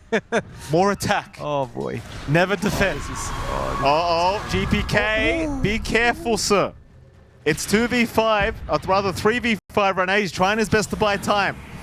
Satanic. Moving in, save. Trying to dissuade him. No one will rush in. The tier 4 towers, they're not going to last very long. This could be the final team fight. No one. Zipping around. Vortex on Kataomi. Meanwhile, the Ancient. The Ancient in trouble. It's all over. It is all over. Satanic gets it done. PARIVISION. They'll hold out to the 81.5-minute mark. And you can hear him in the background. Force out game number 3 against a PVISION as we head over to a commentary duo. Oh, thank you, Shiva. It is MLP DOTA and DRNX5. Jonathan, welcome back, sir. You've had a short break. How are you feeling? Feeling good. That was an exciting game 1. I mean, it was a very slow first 20 minutes or so, but the action kicked in as we got to the base races and all of these exciting pieces of control were coming together. A very interesting change-up in game 2 completely, Mikey, because it's all physical for PARIVISION. It's a good hybrid of magic plus some physical coming out here for the side of BetBoom. And it does feel like for BetBoom, this is the kind of draft I'm looking at would want to play faster. I'm in agreement with Gunnar. The PARIVISION draft is overall safer. It scales better. Physical damage is great this patch. You've got the minus armor combinations with Bristleback and Slardar to back up this TB. Terrorblade, for his part, doesn't have to worry about stuff like, say, Arena is one of the big things that really annoys the Terrorblade, blocking your damage off as a range carry. Same thing goes for the Gyro, of course. You don't have to worry, but it's just maybe a little bit more well-rounded for PARIVISION. BetBoom will have to play quick, right? Like, you want GPK to get off to this good start. You know, start to connect with that high damage amplification you get from having a Skyrat, from having this eventual Hunter's Boomerang coming out from save, and burst some heroes down. A little bit of a quick smoke on smoke here, though. They will run into each other. They'll see Kataomi. Doesn't seem like they really want to take the fight quite like this. Back off they go.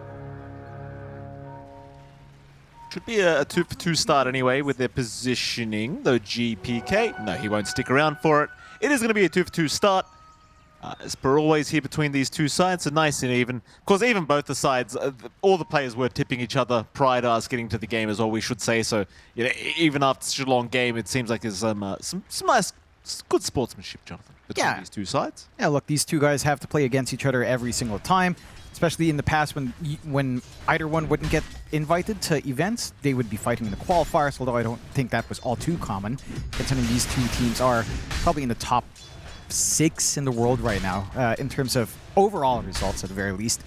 We'll see. Again, this matchup at the very least for no one isn't too comfy. I mean, it's comfy enough once you can just gap close onto GPK, but of course, GPK has some ways of making this extra annoying for the Slardar, not a direct win, run at you kind of lane for no one just yet.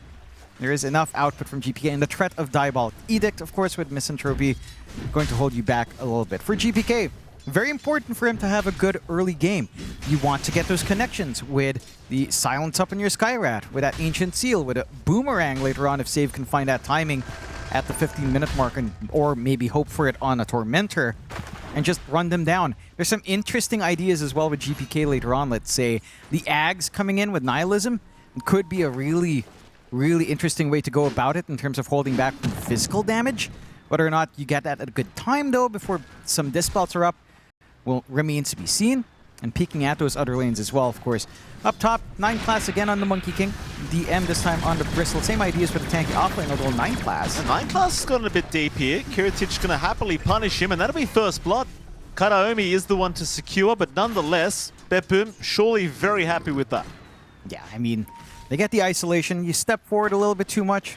Good amount of damage coming in here from the side of BetBoom. And again, that's not with the Ancient Seal either. This is a decent Ancient Seal rundown lane for Kiritich. A lot of spell damage coming in with a Rocket Barrage. That just makes it easier to rip these guys to shreds. And for DM, you have to expect that slower laning start on a Bristle overall. You can't run into Kiritich. He can get within range of the Quilts, but it's not that direct of a threat with Kataomi to at least provide coverage with some slows here. So good back and forth. They do manage to open up their camp and get some pulls going as well up top. We're seeing some trades down bot, but Satanic should have himself a good time. Yara's not having the best of times so far. Range advantage, of course, for a Terrorblade.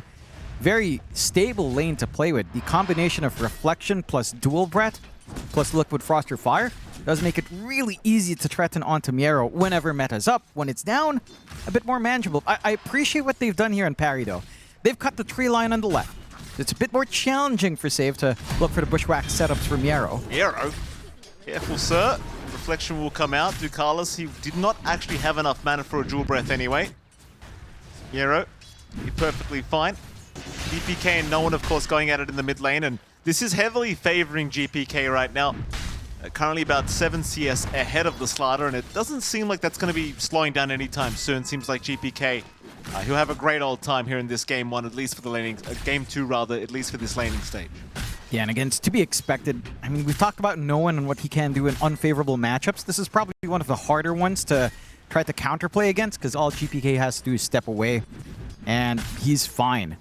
I guess you're finding maybe enough from the side lanes to be happy about it. Like, again, no threat on Satanic. You are getting enough build-up on DM. As soon as he rides into, say, level 4 or 5, it starts to stabilize for the Bristle there. So you are in a position where, yeah, your mid's going a little bit slower, but Slaughter doesn't need too much. I think Gunnar was saying he wanted a mid that just doesn't need that many items, goes into BKB after Blink, and just runs in. Gonna find the TB here, Satanic, dropping very low. In fact, he's gone. Miera able to secure the kill. Ducalis looking for a trade. Could find it, but no, the hoof stomp will come in time. Miero not even giving him that. Ducalis gets the Dual Breath. It won't matter. He gets bushwhacked. Ducalis will go down. Save will casually walk out of there while he's on fire. Oh, BetBoom, they get away with everything down to this bottom lane. Yeah, they get some big trades going their way. 0-3 start, and we were just talking about maybe getting something more on the side lanes, but doesn't quite pan out. I think, again, you had the right ideas on Parry to keep cutting the tree line. You have to be really careful about that easy stun setup for Miero. I mean, once you get that bushwalk off, you have enough magic damage, even with just the level 1 double edge, to kind of make it slightly uncomfy here for Satanic to lane. Kataomi, though? Oh, Kataomi's gone. Let's pick up DM and 9 class setting up for an easy one on Kataomi. That'll be the first kill of the game now for PARIVISION. It's a bit slower to get on the board, but they'll get there. Yep. Not the biggest goal to find, but again, you kind of want to start to get more as they're diving pretty deep underneath that tier 1 with the commitment of Metamorphosis. Miero's at the point where he is pretty tanky. Has at least a casual Helm of Iron Will to cop through some of these meta hits. Not easy. Satanic, Bushwhack gonna land from save. Miero will be there to back up. Kataomi now moving in as well. Gets the blood grenade. Satanic, though, still alive as 9 class makes it in time, but they'll secure the life of Satanic. They'll take Miero. They'll find Kataomi on top. I mean, you'd rather not lose your TB, but it isn't the worst trade in the world if you're PARIVISION. No, not the worst, still not ideal. Leaving a lot of room for Kiritich now to just try to bully out DM. Of course, DM does at least have the level 2 Bristleback, so a little bit harder to shove away, and they get the rotation in to contest these runes. Miero, all over the map. I mean, these two teams, they went from playing the slowest game to the fastest game, apparently. 3 to 4 already, 6 minutes in. Power rune now for GPK. He'll find a regen for himself on the Leshrac. Yeah. Again, he's had himself a pretty strong start on GPK. Having that advantage over no one in terms of net worth, not a massive swing, mind you, but you have that space to get things done. Level 3 Edict, level 2 Lightning Storm, a lot of output if you can collapse onto someone. And DM doesn't deal with magic damage all too well if they can get that flank. Still scouting down bot, though. Miero is very, very slow. Will be okay to get out. In fact, Ducalis is just dropping so low to the damage output of save. He will drop. Meanwhile, BetBoom, they're already set up for the other Shrine of Wisdom. So they're going for both now. Chase on the save bottom lane. They will find save. So at least 9 class will be able to get something for his team. Oh, yeah. No contest coming out from Miero. So 1 for 1 on Shrines. A little bit of a tip to 9 class for dodging around up top. They are still going, though. Carlos immediately caught by GPK, just destroyed by the damage output. But now the turnaround, GPK not going to be happy about that. DM running. Kiritich does not have the damage output to finish off the job, as we still have no one sitting around this area. Does go down. Satanic now showing up. I do not believe he has Metamorphosis available, and he did not. Now he does. It's a very awkward kind of engagement. Both mid laners going down top lane. Yeah, maybe a little bit more positive for the side of BetBoom, having a little bit extra coming out just in, you know, picking off some softer targets. Still, you are seeing maybe some of the damage issues rise up. Not really damage issues, but we're not seeing the full potential come out just yet with, say, Ancient Seal coming in. I think you're not able to melt faces. They do manage to get rune control off the back of that with all of that attention dragged top.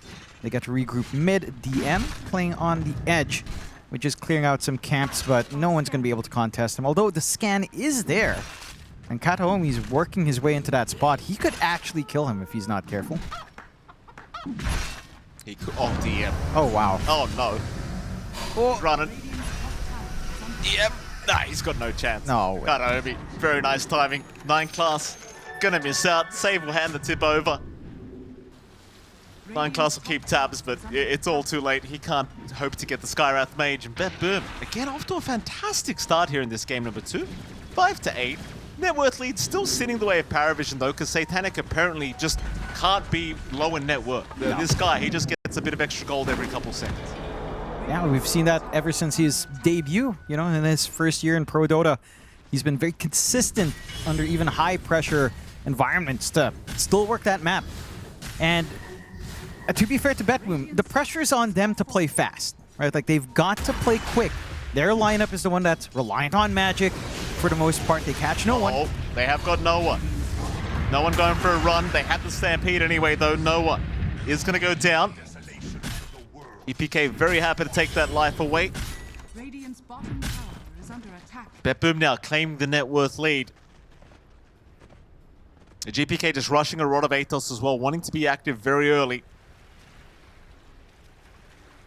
I mean, they need to be active, right? Like, again, they're reliant on all of this magic damage early on.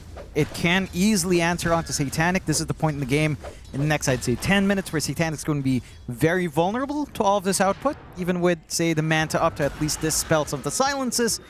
The Terrorblade doesn't have enough stats to eat through all of this magic output that you'd expect from GPK and Kataomi for the most part. So this is kind of the opening for BetBoom. They've established this good start in the first 10 minutes. They've managed to get themselves that initial farm on GPK and Kiritich. Satanic not lagging behind too much, but no one is the one held back. And for the side of PARIVISION, having a Slardar that's going to have to hang back a little bit more until the Blink BKB does mean that you lack some options here. DM? Yeah, jump on DM. He's had a rough start to this game, number 2. And it won't be getting too much easier. Kiritich now able to secure another one of the Gyrocopter, second of the game for him. Happy days so far for BetBoom, not slowing down. Well, 9 Class is keeping tabs on what Save and Kiritich are up to, but not much he can do about them. The team is somewhat behind, they just want to farm right now. Yeah, and all you can do is avoid. Again, try to work yourself into these key timings of Blink BKB on no one, maybe some that Blade Mail on DM as well, maybe some of the auras. In terms of magical barrier, I'd say a pipe could be quite key in this kind of game as well. On DM, if you can find a space to do so, just a utility bristleback, even though it might not be the best scaling, it'll still provide enough with your presence out there to just weather the storm. Look at the side of BetBoom, just playing across the river, holding on to tier 1, looking for someone to come in for the defense. No one is, but you can see the confidence in where they are playing on the map. You've got free space coming out for Kiritich top. He's already got the Crystallis up. No one's walking up there as well, even though there are 3 heroes on mid. And you're just able to play this nice aggressive posturing game. Whereas for the side of PARIVISION, you just kind of hang back. You're already pushed into the expanded jungle here as the Atos comes in. Uh-oh, no one again. Save, he's been having some fantastic setups on this Hoodwink. And now the tier 1 tower mid lane, it's got no chance of surviving through this. Happily take it down. Meanwhile, bottom lane, they're going to try and at least take down Miero for their trouble. Miero actually going to turn around for a double hoof stop on his way out. They'll slow him up again, but he's got the Stampede. He'll be just fine to get out of there. And so BetBoom getting away with everything, and PARIVISION, well, they'll get a bottom tier 1, but that's about all she's got. Yeah, it's not the most meaningful trade with the mid gone. Just losing your access to the triangle like that is going to be pretty rough. Another smoke play out from BetBoom, though. Getting a good flank out. DM does break from the low ground at the very least. Leave DM alone. Leave him alone. He's had enough. Nah, I mean, we saw how much DM was doing in the last game. You can't fault the side of BetBoom for wanting to make this game tougher. Mind you, it's the side of BetBoom that has the option to go for that workhorse save later on anyhow, which is going to be very funny to see a Centaur being carry another Centaur being in GPK on a cart. I don't think that's the imagery I'd ever imagine, but that is a possibility here for the side of BetBoom later on. And it's a very cool possibility as well. I think this idea of Centaur Ags plus Leshrac Ags together, Nihilism on a cart, sounds hilarious. Maybe not practical, but very funny if we'll get to that circumstance later on. If we hit a 80-minute banger, you might say. Satanic. So, I mean, Save's a real problem. Save is a real problem in this game too. This man, he's just setting up everything across the map. That he is. And he's been doing that. Oh, 9 Class. Oh. Duality of man, Jonathan. 9 Class in trouble. Kiritich. They're not going to be able to finish him off. Oh, they're scouting with him. Kiritich? Oh, they are. No one. They're going to jump in. Kiritich, assuming the MK had left the building, finds out he didn't. So they end up trading carry for carry across the map. A pretty nice evening out for the side of PARIVISION. I'd say you're still happy somewhat because, again, the pressure, the onus is on BetBoom to play this one fast and quick, shut down Satanic as much as possible. When you even it out like that, you maintain parity in PARIVISION, which is what you want anyhow. You want to keep stalling for at least 10, maybe 15 minutes. You want to hit these spikes going. No one does have his blink, but he's going into the shard first to have some of that utility coming in. Satanic still playing by himself down the bottom. He certainly is, Jonathan, and that's not going to help out. Satanic. Another death for the TBs. No one. Going to try and find Kataomi, but he's not really doing any damage right now. Level 2 bash of the deeps. Doesn't do too much. No one can't really help out his squad too much at the moment. They'll try to trade by taking a top tier 1 tower. But BetBoom now with a 4K advantage. They could try to defend if they want, but it seems like they couldn't really care less. No. Yeah, it's not completely necessary. Although, do manage to catch no one again down bot. It feels like this area is just such a big kill zone right now for the side of BetBoom. They've found Satanic twice over. They found no one now. And PARIVISION, I get that they're trying to work the map, but you can't afford to sacrifice this much. A 4K lead at 15 minutes in. Substantial enough that you found your early game objectives here on the side of BetBoom. You found this initial timing, this Blink Leshrac running you down without any sort of way of mitigating that magical damage is going to be massive. It already is massive here for GPK. And for Parry, it's just, can you stall? It's still that question. DM. We'll see save. They're going to go after that mid-tier 1 tower. Satanic will be there, and they'll make pretty quick work of it. It doesn't really seem like a defense is to come here from BetBoom. They will indeed just let it go down. No real defense to come. Yeah, and they've already gotten value out of that mid-tier 1 earlier on because, well, they held onto it much longer than the side of PARIVISION. They invaded that bot jungle multiple times. They've done the damage. And for PARIVISION, this Manta style coming out on Satanic, it's a starting point. You know, at the least Ancient Seal won't catch you off guard. Maybe you can dodge out a Bushwhack as well. Either or, you're going to have to start to stagger some spells here on the side of BetBoom relatively soon. The lead has been bouncing up and down. 2K right now, but peak of 4K. So showing that PARIVISION is keeping up some tempo. Satanic, again, #1 in net worth. And DM has been recovering. He's been given a lot of room, actually, to play recovery on this Bristle, already working onto that Pipe of Insight for, again, counterplay on Magic, which is the concern for the side of BetBoom. Once BKBs, once Pipes, even once Glimmer Capes are up, will you have enough output? Will you reach a point where Kiritich can just solo in? Try to leverage physical damage up against really tanky heroes. The Terrorblade, at that point, will have some stats to back up all of that armor, and you know, it takes a little bit more for the Gyro to really rip him to shreds, considering that you'll be so exposed with all of the minus armor that PARIVISION is looking to leverage in this kind of game. Another smoke out from both sides, trying to work their way across the gate for the side of BetBoom. And Parry, I mean, they've done this multiple times. They've been very good at utilizing that vision coming in here from 9 class. See if they start to find a little bit more. Their scan doesn't quite connect, and even Kiritich would be a big target, but well, they're going to see him soon. It's just by a tier 2, a little bit of a risk to try to go for this play so far. So not going to find much. This longer smoke out from BetBoom, though, repositioning into mid. They've got a good position here. DM maybe not the ideal target you'd want to go for. See if they will be forced to go for him. They do have an easy break. Jump in, Miero stunned up. Managed to get the pushback and the sharpshooters out, but DM is still alive. Managed to get the Wukong's command down as well. Stampede to reposition, and no one's dead. Not no one himself, but no one's dying so far. I'm back, Jonathan. Miero also being chased down. No one. He'll land the stun. Bushwhack off the mark. Miero still surviving, but not much longer. They will find the Centaurs. 9 class. He's on the hunt for more, but they don't see anyone, so they'll let it go. So 7 to 14 now. 2K net worth advantage, and it seems like PARIVISION, they want to give Roshan a crack.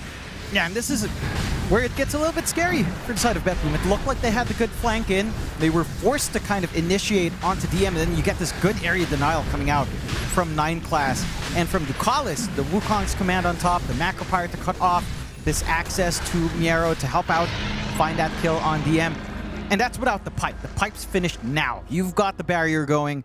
You have to pick and choose your opening on BetBoom so carefully because you're reliant so much on magical damage. It's not even like insta-gib damage as well. It's a little bit of sustained output with that Ancient Skill and Boomerang. And oh, Kato. Yeah, Kato, I mean, getting caught out as well. It's like PARIVISION really starting to heat up here in this game number 2. BetBoom still not to be outdone. They want to try and make a move into this top lane. But it seems like this seems rather risky. No one. He wants to play. Oh. 2-man stun is out. Where's the backup? There's a 2-man balance strike into the ice path. Now catching Miero. GPK's not looking safe either. They need to stampede out of there. And they will do so. But the chase could continue. In fact, it will not. The Stampede will prove to be enough.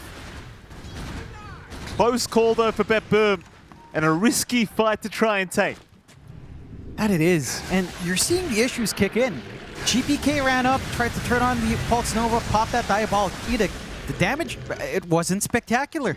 It's not enough to do some work. And you are reliant on, again, getting these steroids off from your supports. The Ancient Seal has to be up. You'd want the Boomerang to be up on save to help out with that cause. You still need more time for the physical output of Kiritich to be relevant. Kataomi. Yeah, in 9th class. It's just food. Yeah, he's literally just food. Oy. 9th class, he lets the boys take care of it. I mean, that's one of the joys and pains of being Skyrat Mage in this game, although Speaking they'll of pain, punish. 9th class, gonna die instantaneously. Yeah, they get some punish, but I would say, you know, this is one thing as the game goes on. This Skyrat Mage, it still does work. You can get utility up. You can, you know, the silence is always good. The slow, eventually you start to get some levels up. Your talents are great. But it is always a sitting duck up against all of this minus armor jump. Monkey King to scout, a Slaughter to just jump in. You're just food this entire game.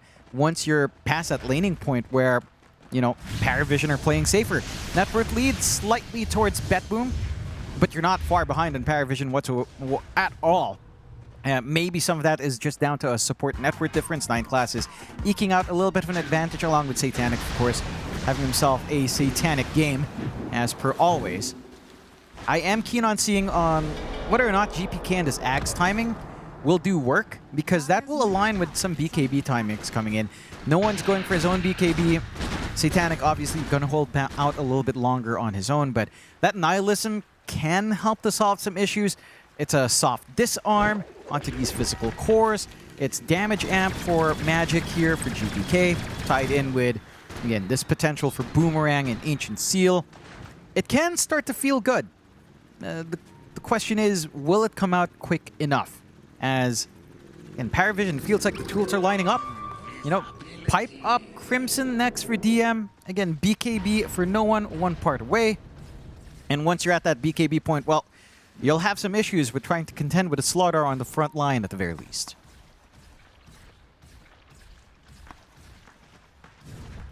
A bit of a slowdown to this game number 2. 23 minutes in just about. 9-15. Very slight net worth lead for BetBoom. But Satanic, top of the net worth board once again. Miero being watched. No one? No, he's not quick enough. But Miero is. Blinks out immediately. The PARIVISION, they're still looking to hunt. They still want to go right now. Yeah, I mean, they have a good read that they've managed to counteract this early tempo BetBoom's playing with. They know that there's not many solutions right now for what BetBoom has to eat through. You've got at least one ultimate orb up plus a Manta on Satanic. He's sitting at 2.3k HP. He's not going to just die to one Ancient Seal usage for the most part here. You have enough to kind of copter all of that damage, and now tier 2 gone down bot, just like that, for Satanic on the Metamorphosis. Getting that build up into the Scotty. Again, in a pretty free ride after all of those ganks were happening on him down bot.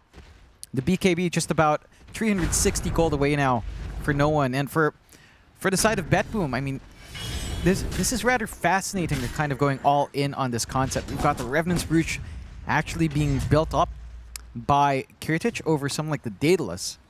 Although it does, okay, he's queuing up Revenant's Brooch and Daedalus on this. Maybe not quite sure what he'd want just yet in the Gyro, but the all-in on Magical does feel like it could work out, I suppose. It does have some early spikes. Your base damage isn't particularly high, so it's not a massive amount in the Revenant's Brooch. It does feel better with high base damage heroes for sure. Curious to see if he will commit for that, as, again, it does feel like, for the most part, at least some of this magic damage will start to fade away just a tad bit.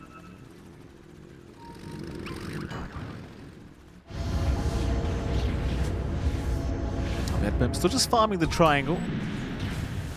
Axe to come up very soon for GPK.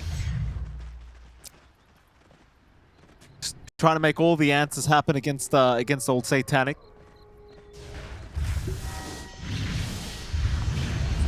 BetBoom, of obviously backs against the wall here, John. You'd rather not lose this than being the 2-2 teams. That's a bit of an awkward position. No. And it is a full Revenant Smooch. Makes sense in the direct matchup against Terrorblade, I suppose. He has less magic res than he does armor. So there is that. Early Revenant Smooch up here for Kiritich. Not quite going for, say, the sustain coming out on the Satanic or the Butterfly first, but he's got some options. So there is some damage coming through. But again, the lead's just not there. You didn't manage to pressure hard enough. The Ags being up and GPK is a different story. So now Nihilism's up. You've got a little bit of a soft disarm going. It's a lot more magic damage flying out, plus Ancient Seal. And eventually, Save getting his shard up with the Boomerang. So can you jump in? Can you find these angles? There's a BKB on no one. He won't care. He's going to get caught out. He's got help around him, but they are going to burst down 9 class. Straight away, it's GPK, caught by no one. It's a big pick-off. They can fight it. He'll go into that Nihilism. He'll make a run with the Stampede, and he's going to be fine. But he's very slow with all that nasal goo being stacked up. GPK, he's not looking healthy. Ooh. He'll go down. DM might be in trouble, though. DM will trade, but the Ice Puff catching 2 of them into the stun by no one. But there's no follow-up. BetBoom, they'll get away for a 1-for-2 trade. Still very favorable for them. Sure, you don't like losing the Leshrac, but it doesn't matter. No, doesn't quite. But that is also the Nihilism reveal, right? Like, so the Ags is exposed. You get decent value out from no one's first use of BKB, and now you get the instant BKB Q up here from Satanic. Like, he knows this is a game where he can't just rely on the Manta. He's going to need some way of lasting through this as well. A deep chase onto no one with good scan to back this up. No one does juke out the Bushwhack, gets hit by the Sharpshooter and the Hoof Stomp into the Mystic Flare, but no one is still a man on the run, but not for long. Miero with the double edge will take care of the slaughter. It's a 10-18. It really feels like all the eggs are just being placed in the Satanic basket as per always. Yeah. But it is what it is. I mean, it's kind of working, it's kind of not. We'll have to wait and see. I mean, to be fair, I think you're itemizing the right ways here for parry, right? Like, DM has gone full aura. He's going for his shard next. Utility coming in. You've actually got 9 class going for the full nullifier. So you will have solutions for Nihilism here. Oh. And you'll have a way of just eating through that Lesh. It won't be a safety net. They will eat through more, though. They will. GPK jumping in onto Carlos. Carlos, no chance of surviving through that. And he even finds himself a nice amp damage run on his way out. Very nice. Sadly, no Roshan or anything like that to play for yet for BetBoom. They'll have to wait another minute 25 for that. Because they don't want to give the secondary Roshan away. No. If they can afford it, so they'll keep tabs on when this Roshan is going to respawn.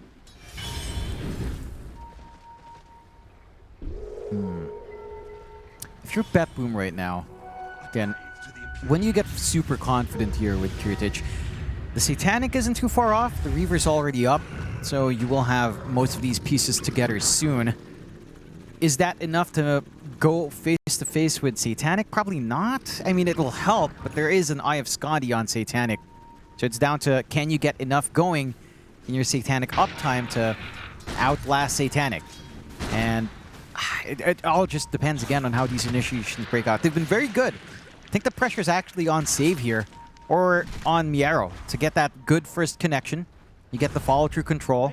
Actually, ideally, you start with Miero, get the stun, hope that more people collapse onto Miero, get the Bushwhack off, and then start to set up for this movement in from GPK. That's going to be the ideal. Whether or not PARIVISION kind of allow that, it's hard to see. They have been a little bit eager on PARIVISION to jump in on certain occasions. They are hunting with a smoke here. They don't quite have the forward wards on that triangle to really be sure, but see if they angle it forward far enough. BKB is at 8 seconds still for no one. Enough time to play here. Both teams playing for this next Roshan. BetBoom. Actually waiting on their side of the map.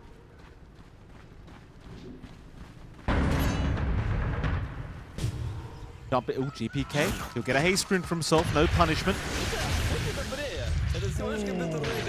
Satanic completed as well on our gyrocopter. Boom. This little power spike for themselves now, trying to move into this Roshan 30 minutes in. So neither side will start it yet. Both sides being respectful of each other. Yep. There's your smoke out.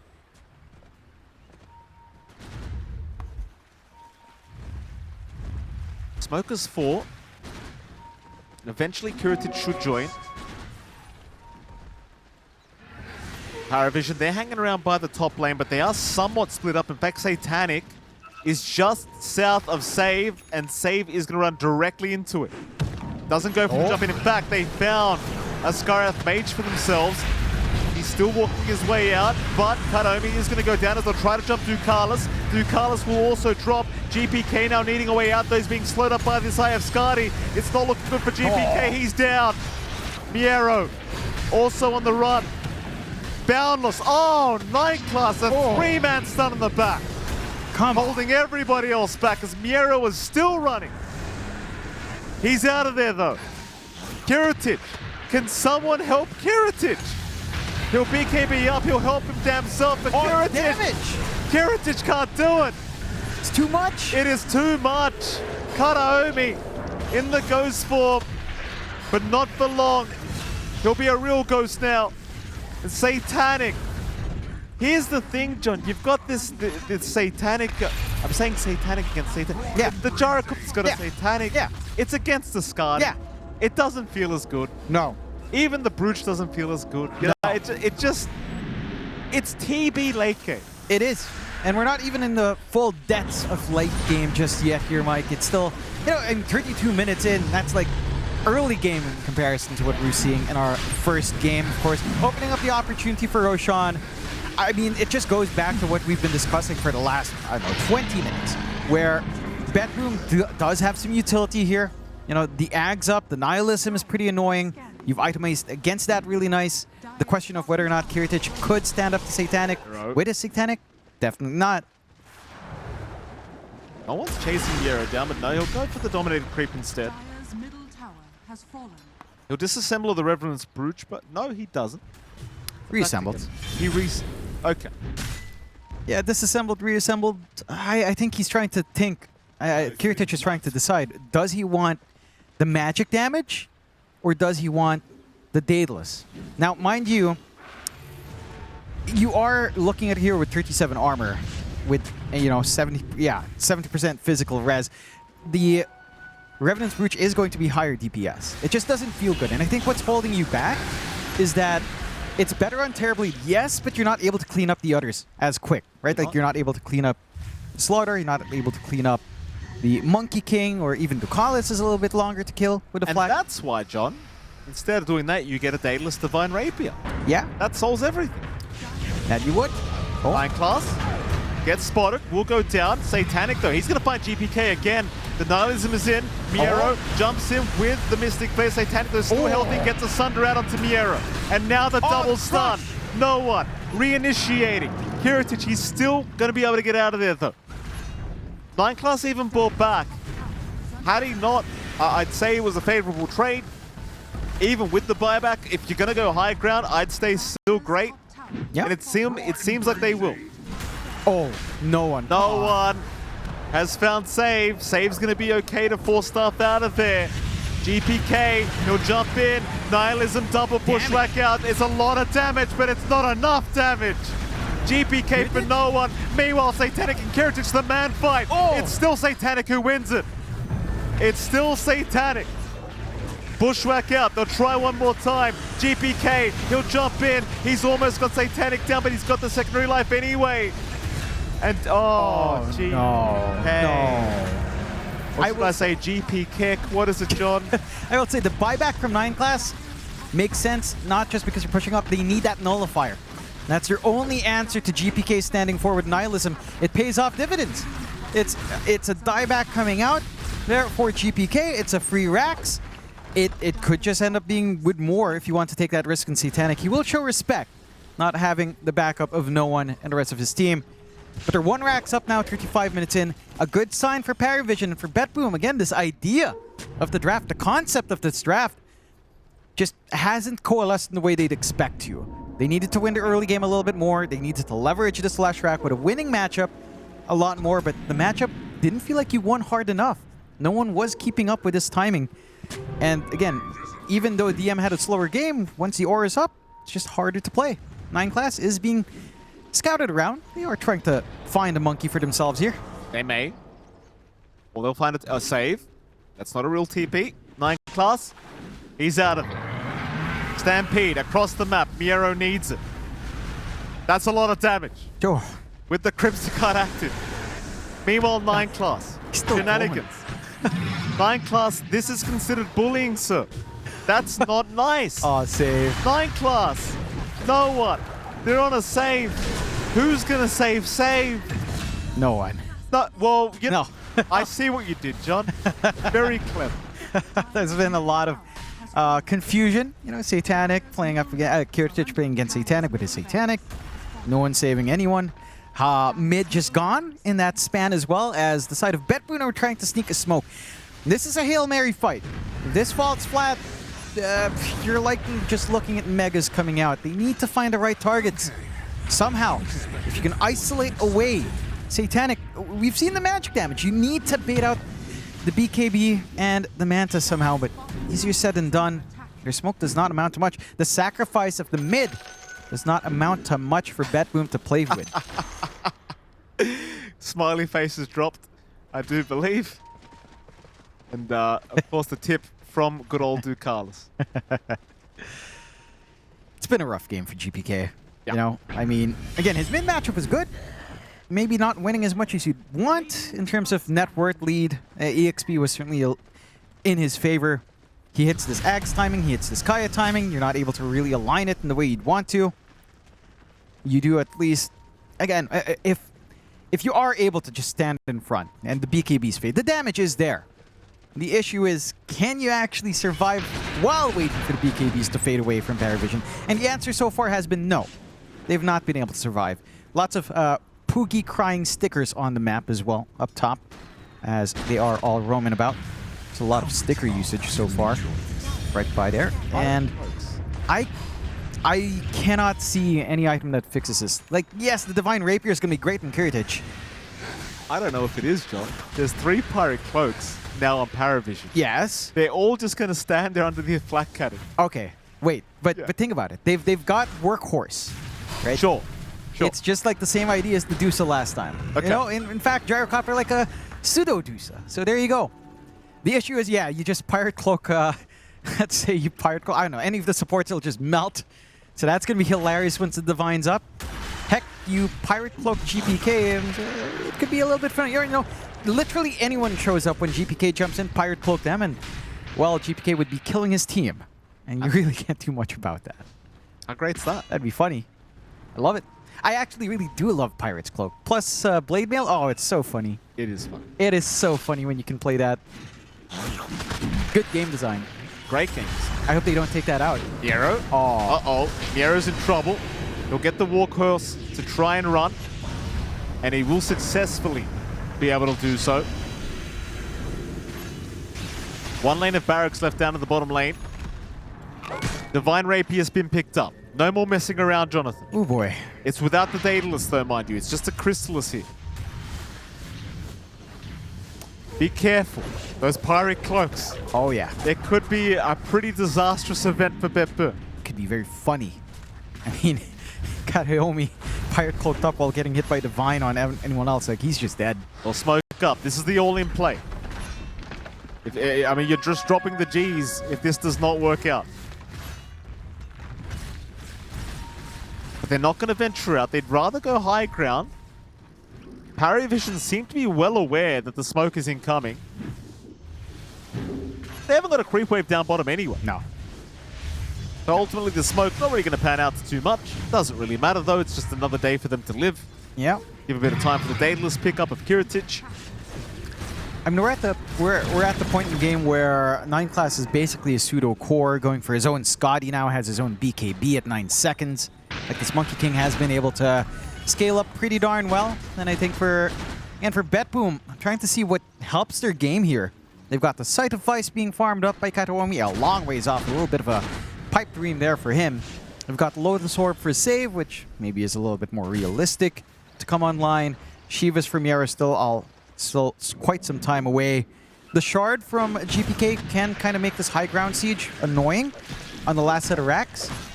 And that full Daedalus for Kiritich on the Divine as well can make a world of difference. But the key thing for BetBoom is that they can't afford to give away the next Roche. Like, we're going to wait this long. It's only a minute away. PARIVISION are aware. I'm sure BetBoom are aware as well. They cannot afford to bleed out Roche control. And you look at the setup here in Vision.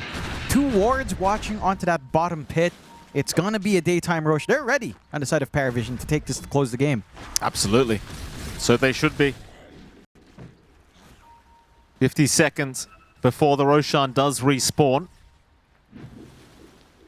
9 class to the stage where he's just got his own Skadi coming very soon. There'll be another smoke from BetBoom.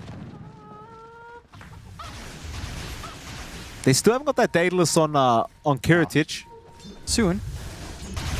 He's going to leave him without buyback goal if he just buys it out. To be fair, if he dies with a True. Divine, I think it's just over anyhow. True. Right? Like, he doesn't have that luxury that we saw from Satanic last time where he had enough backup rapiers. No, it's really early in the game actually for that. 42 minutes in. You just have to work with what they have. Really good read from PARIVISION. They've pulled all the way back. This is a long walk forward from BetBoom. And the smoke's breaking right near some wards as well. On the illusions to release does give some info here for Parry. Well, they're moving in slowly but surely. Smoke will break. TB illusion will see at least Kataomi. Sees them. Now PARIVISION, I mean, they can take a fight outside of the base of BetBoom. They'll be very happy with that. Miero was slowed up by the nasal goo. They know they're around somewhere, but the immediate TP's out from BetBoom is 9 class. He's watching GPK, but won't try to jump in on the left rack. Meanwhile, we did see a courier from our gyrocopter trying to be snuck into the secret shop. Doesn't quite get there for the Daedalus pickup. Roshan now officially begins as well. And it doesn't seem like there's any chance of them contesting. No chance. And now, how do you deal with 2, maybe 3 lives with Sunders here on Satanic? I don't see it. The Divine's great. It's a good piece of kit. But can you actually stand there and fight? They left the Roshan banner. They left the Roshan banner. They've got the oh, no, not a Yeah, they left it. Would be nice to have someone come back and pick it up, but out of all the objectives in Roshan to leave, I'd say Roche Banner's not the worst. At least they got the cheese, you know? Sure. We've seen, actually, we've seen certain people that were in the last series. I recall a certain John Anthony Vargas was very fond of leaving cheeses in Roche twice over. I think we've seen that before. Yeah. They've left like 2-3 cheeses in the pit before, so could be worse. Banner, all right, fine. Are you referring to OG's new player, Anatsumi? Yeah. The 2-time. Anatsumi, yeah. Looking for his 3rd TI win. Yeah, looking for his 3rd TI off of retirement and a citizenship change. Yeah. He's decided to move away from Australia because it's really expensive, as you love to say every time we meet Mike. Yeah, absolutely. Look at that. Oh. Look at that. Pandora's box right there, Jonathan. It's beautiful. Don't open it. Don't do it. Where can I get this? Don't touch it. Oh. Oh, our camera. Oh. Be careful. The box is precious. Just like our poogies. Actually, you know what I'd love? Instead of player camps, can we have poogie camps on each one? Whether or not they get high-fived as well, can we have a stat on how many high-fived their poogies? Is it wrong of me to get hungry when I see Poogie? No. Because they do look... You know I like some lechon, John. I really do. There we go. Oh. Yeah, look at that. It's a top-level Poogie already. Delicious. Wow. Look at that. The grinding for that. Bit of pork belly right now, Jonathan, on some rice. Oh, that would be nice. That would be nice. You know, it would be nice if the smoke could connect for PARIVISION. Let's see.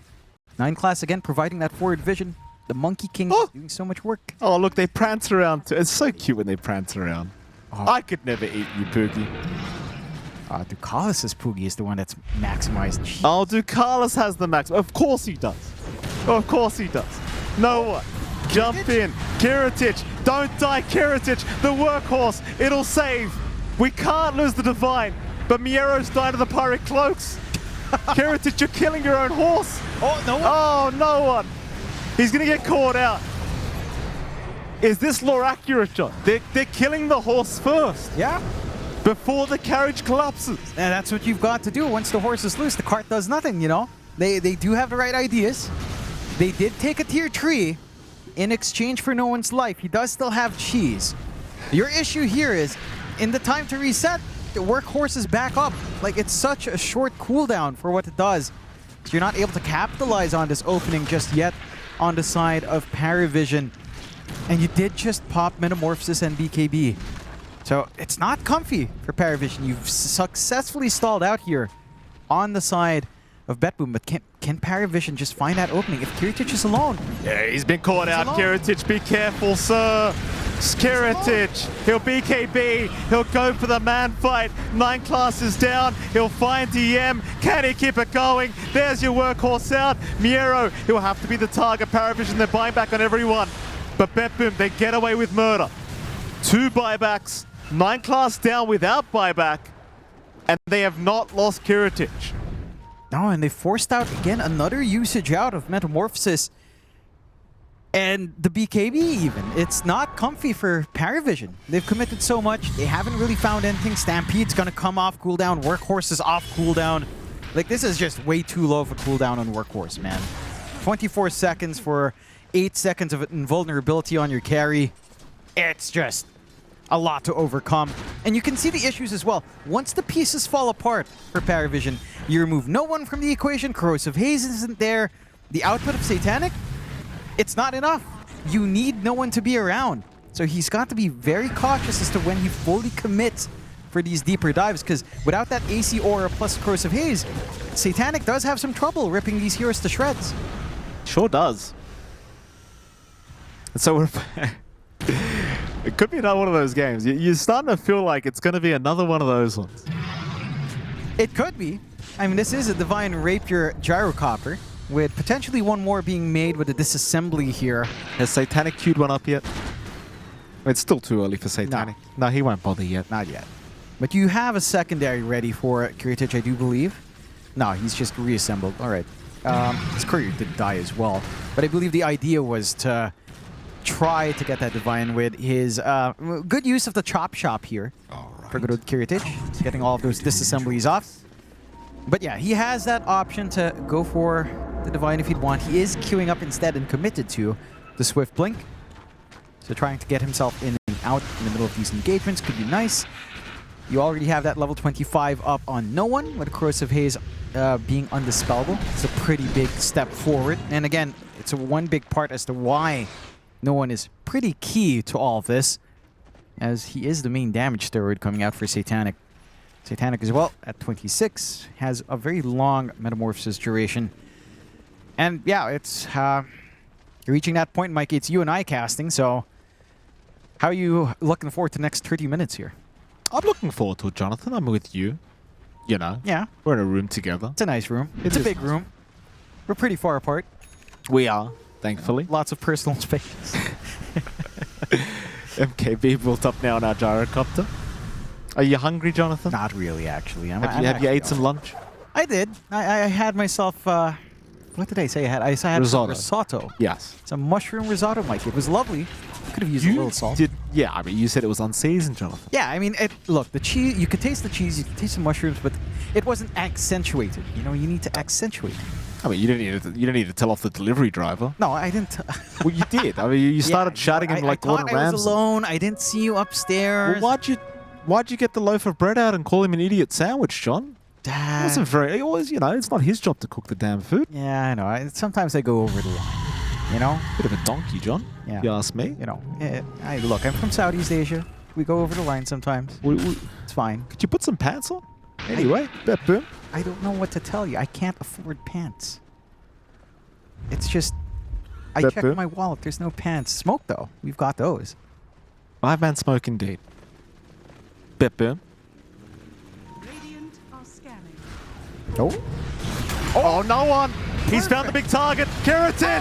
Kiritic is gone. Divine on the deck. They couldn't save him. They couldn't save him. Oh, The president is gone. no. Oh. BetBoom. No one. No one. Perfect setup. Oh, that's everything that could go wrong went wrong for BetBoom. Smoke break perfection from no one. They break it under a ward. They get that jump in as well afterwards, right on the one target that you need to save. The workhorse doesn't come out in time. No buyback. Oh. Oh no. BetBoom. PARIVISION smells blood in the water. They're onto those tier 4s. GPK is going to try. He's onto Satanic with the Mystic Flare. It's a lot of damage onto Satanic, and they've got him. GPK. He's saving the game. GPK. They're still in it, Jonathan. Satanic, he's brought back. GPK's got a Divine Rapier. What can he do with it? I mean, it's a lot of spell damage at this point. BKBs are on cooldown for a little bit more on some of these heroes. They just get the megas. But they managed to actually hold on off the back of that. Big moves from GPK. Oh, here we go. Saving it. And Here now we go. we can enjoy our next 20 minutes of watching some lovely Dota 2 might. Some extra value for your budget here. Absolutely. Big difference is Yes. you don't quite have a secondary Divine ready just yet on your gyrocopter, so you're lacking. I think, again, it goes back to maybe trying to gun for that Swift Blink, but he doesn't even have that either, so I have to see if they can scrounge up some money for another Divine. Unfortunately for Kiritich, the Divine was passed around earlier, so can't be passed back any longer.